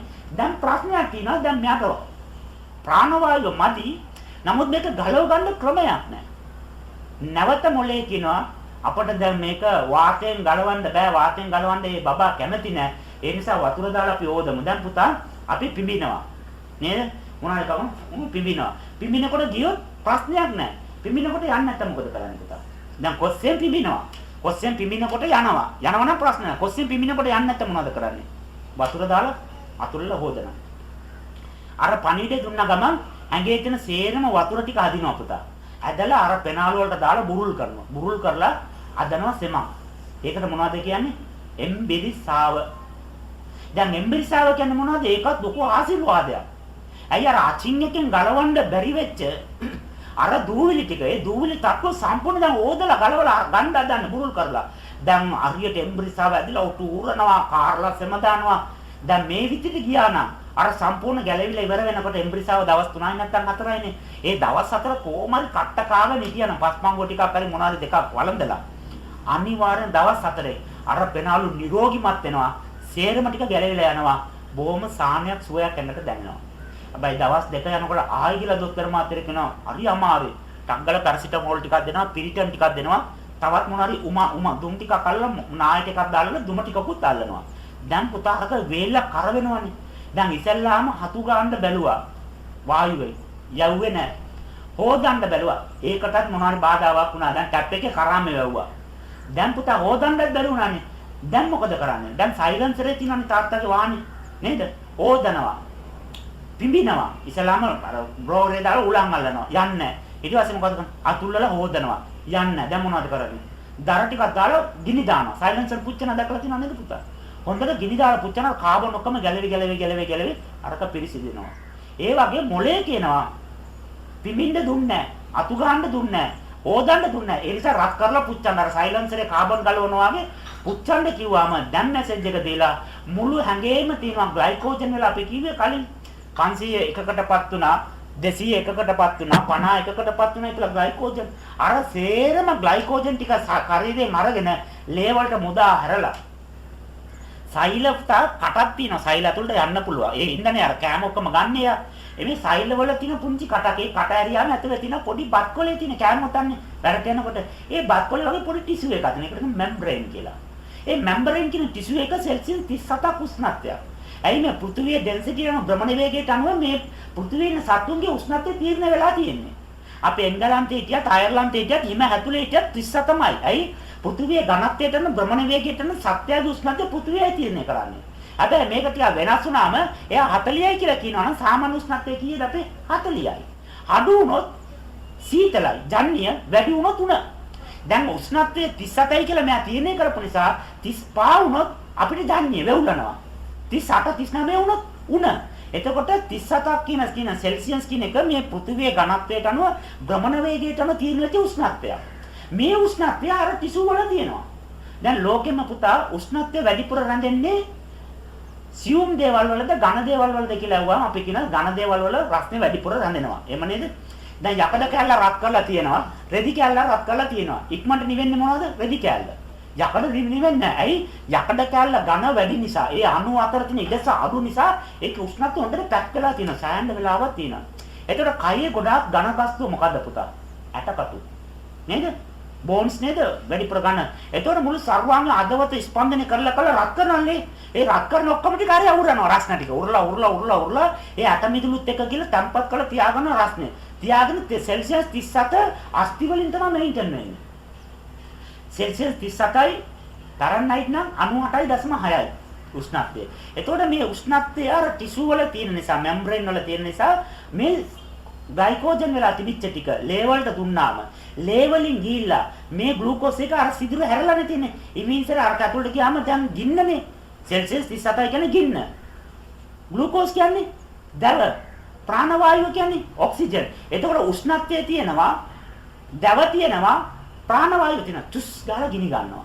මේ විදිහට අර සේරම ටික ග්ලූකෝස් වලින් අරන් පුච්චලා මුළු සර්වාංගෙම බිඳුව වාගේ එකතු කරනවා. බිඳු 10ක් එනකොට 0.01 වාගේ එකක් හැදෙනවා. 2 වෙලා 3 වෙලා ඊට පස්සේ 0.1 වෙනවා. ඊට පස්සේ නිකම්ම එක වෙනවා. ඕම ටෙම්පරේචර් එක වැඩි කරලා අර 37 39 40 කියලා 102 105 වෙනකම් ගිනිනවා පුතා. දැන් ගින්දර වගේ රත් වෙනවා. රත් වෙනවා නෙමෙයි.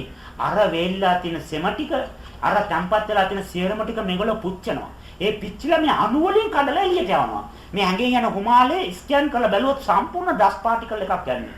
මොකද්ද ඩස්ට් පාටිකල් එක? අර ඇතුලේ තියෙන කාබන් වෙච්ච, කාබන් ඩයොක්සයිඩ් වෙච්ච, නයිට්‍රජන් වෙච්ච, ඉලියම් ලිතියම් බෝරොන් වෙච්ච ඒ සේරම අණු ටික පුච්චලා කඩලා යවනවා.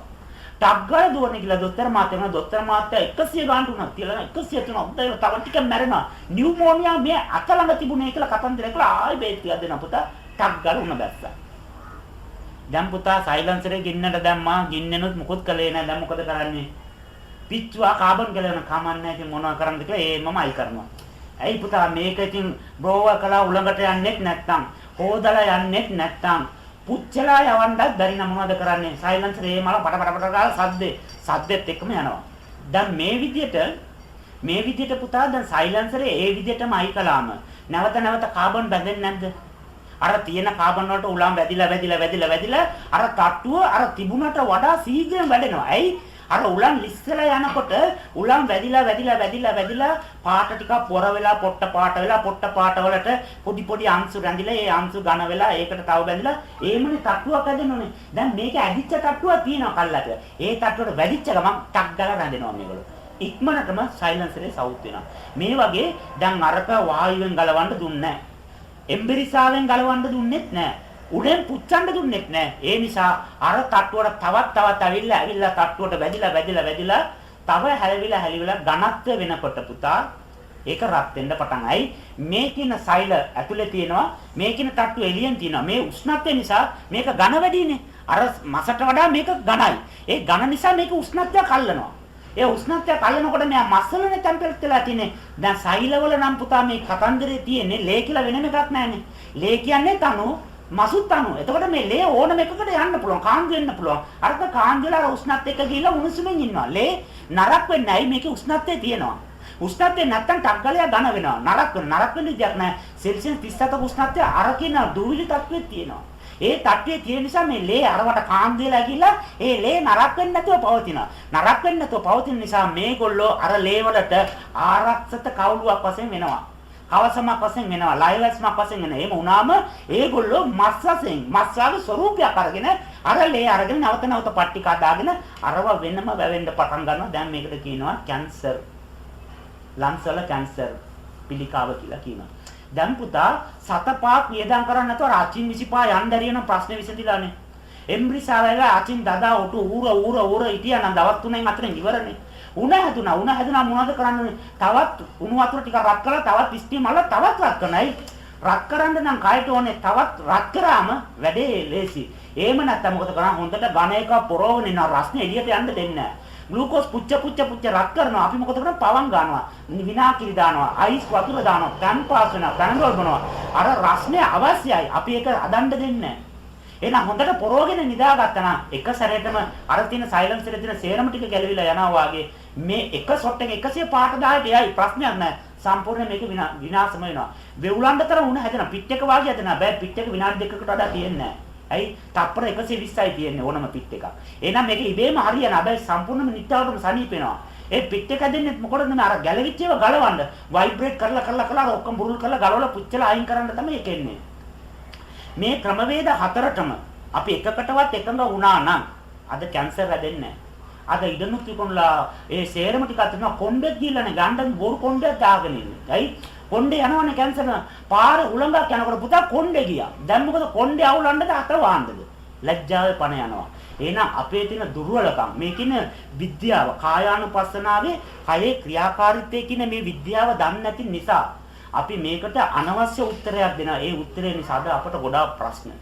එහෙනම් දැන් අපේ කයේ මොනවාරි ප්‍රශ්නයක් තියෙන ඈ පොඩ්ඩක් ඇදයි නම් මූණ පොඩ්ඩක් අපිට ප්‍රශ්න නම් අත පොඩ්ඩක් ඇදයි නම් කකුල් වල පොඩි ඉරියව් වල වෙනසක් තියෙනවා කයේ පොඩි දෝෂයක් තියෙනවා සමහර තැන් ටිකක් ඇතුළට ගිහිල්ලා උඩට ඇවිල්ලා නැහැ ඒ වගේ මොනම ප්‍රශ්නේ තිබුණත් අපි එතනට නෙමෙයි ප්‍රශ්න විසඳන්න ඕනේ ප්ලාස්ටික් සර්ජරි කරන එක සැක්කම් කරන එක නෙමෙයි මේ කය හරියටම මේමයි කියන එක මොලේ තියෙනවා නම් ඒ පණිවිඩය එහෙනම් මැරෙන සෛල ඒ විදිහට නැදෙන්න ඕනේ. ඒ විදිහට හැදෙන්නේ නැත්නම් එදා ඉපදෙනකොට මොනවද එකක් තිබුණා දැන් ඒක නැහැ.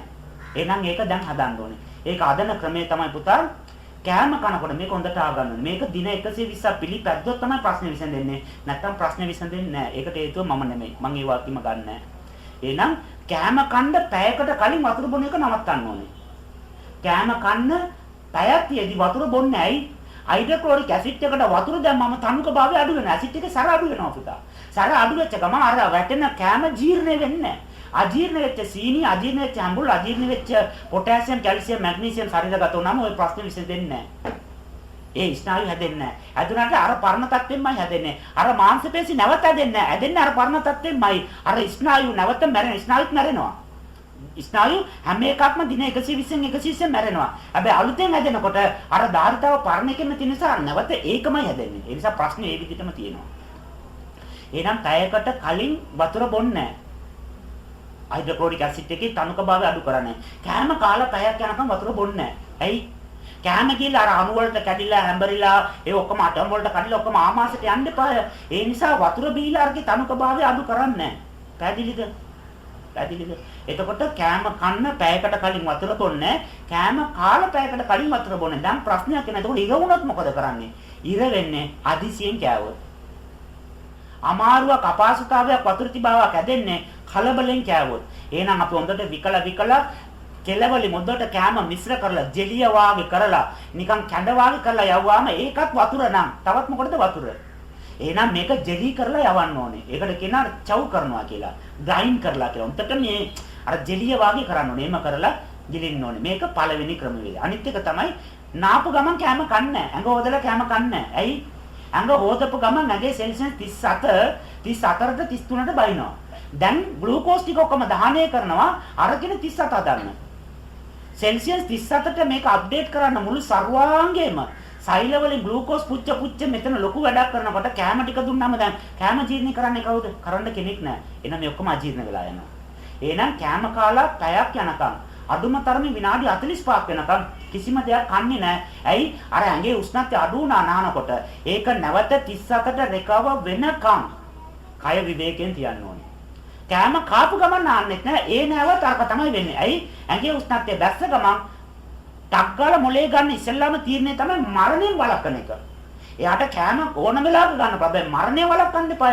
ඒ නිසා මේ ග්ලූකෝස් අඩු වෙනකොට, එහෙම නැත්නම් උෂ්ණත්වය අඩු වෙනකොට, කයට මොනවාරි දෝෂයක් වෙනකොට අර තියෙන විටමින් ටික පැත්තකින් තියලා මෙයාව ඉස්සලා බේරෙනවා. කෑම ජීර්ණ වෙලා යනවා. විනාඩි 10ක් විතර ජීර්ණ වෙනකොට 10% 15ක් ගිහිල්ලා. හැබැයි එකපාරට නාපු ගමන් ටග්ගල අර 10න් අරක ජීර්ණ නැවතුවා ග්ලූකෝස් පුච්ච උෂ්ණත්වය වැඩි කරන වැඩේ කරනවා. ඒකට අරක ජීර්ණ වෙලා යනවා. එහෙනම් මස් මාංශ ජීර්ණ වෙන්න කොච්චර කාලයක් යනවද? පැය 48ක් යනවා. දවස් දෙකක් යනවා. දවස් දෙකක් බඩ ඇතුලේ තිබිලා මේක පල් වෙලා පෙන දාගෙන බැක්ටීරියා හැදි කුණු වෙනවා. එතකොට එළවලු කොච්චර කාලයක් යනවද? පැය 36ක් යනවා. ධාන්‍ය වර්ග පැය 36ක් යනවා. පළතුරු ಜಾති පැය 12ක් යනවා. ගොඩාක් සොෆ්ට් ಜಾති තියෙන්නේ. අර මේ කොළ ಜಾති අර එක ඖෂධ ಜಾති ඒවා විතරයි පැය 12න් ජීර්ණ වෙන්නේ.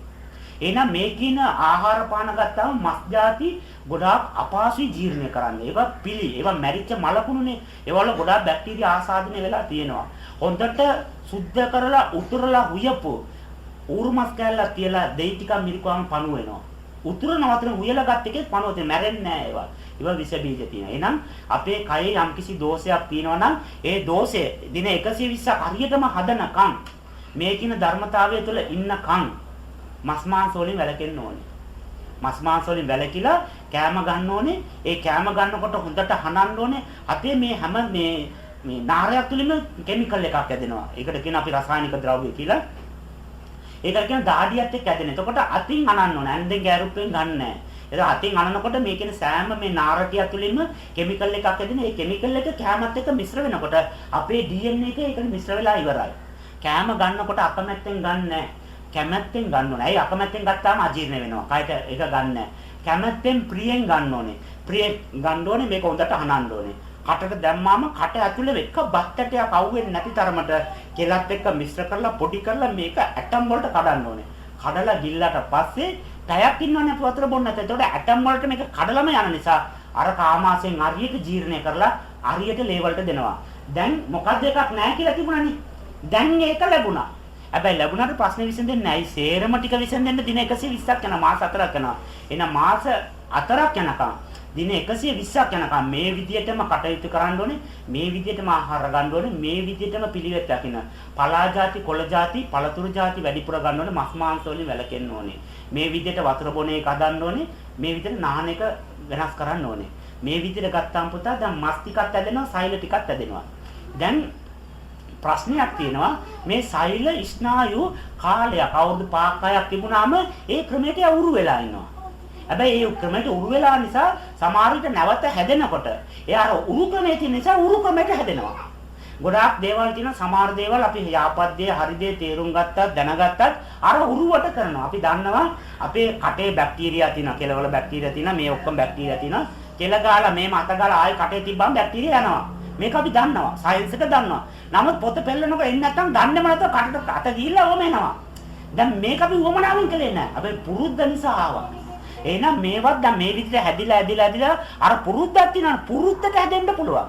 ඒ නිසා අපි ව්‍යායාම සෙට් එකකින් අර පුරුද්ද ඩිස්කනෙක්ට් කරලා දානවා. ඩිස්කනෙක්ට් කරාම සෛල ටික අලුතෙන් හැදෙනවා. අර නැති කිමිකල් ටික ඔක්කොම දැන් උනන්න පටන් ගන්නවා. අර නැති අඩුපාඩු ඔක්කොම ටික ආයෙ හැදෙනවා. අර අඩු වෙච්ච ලේවල ක්වොන්ටිටි ටික හැදිලා කිමිකල් ටික හැදිලා ක්‍රියාකාරීත්වය හැදිලා සෛලවල තිබිච්ච අර ක්‍රමවේද පුරුද්ද ඩිස්කනෙක්ට් කළා. දැන් මොලේ තියෙන data එක ඒ data එක ගත්තාම මෙයා හරියට හදුවා. දින 120න් ලෙඩේ අතුරුදන්. ස්නායු, නාරවල්, ඒ ටිෂු, ඕගන් ඔක්කොම අලුතෙන් හැදිලා. දැන් පැහැදිලිද පුතා? මේක සරලයි. මේක තව පැහැදිලි නැත්නම් අපිට නැවත කතාවක්, තව දේශනාවක් දෙන්න පුළුවන්. මේක සරල එක අඩියරයක්. දැන් පැහැදිලිද? දැන් ගිලම්පස ගන්නවා. තව ටිකෙන් අපි ඒක පුහුණු කරනවා.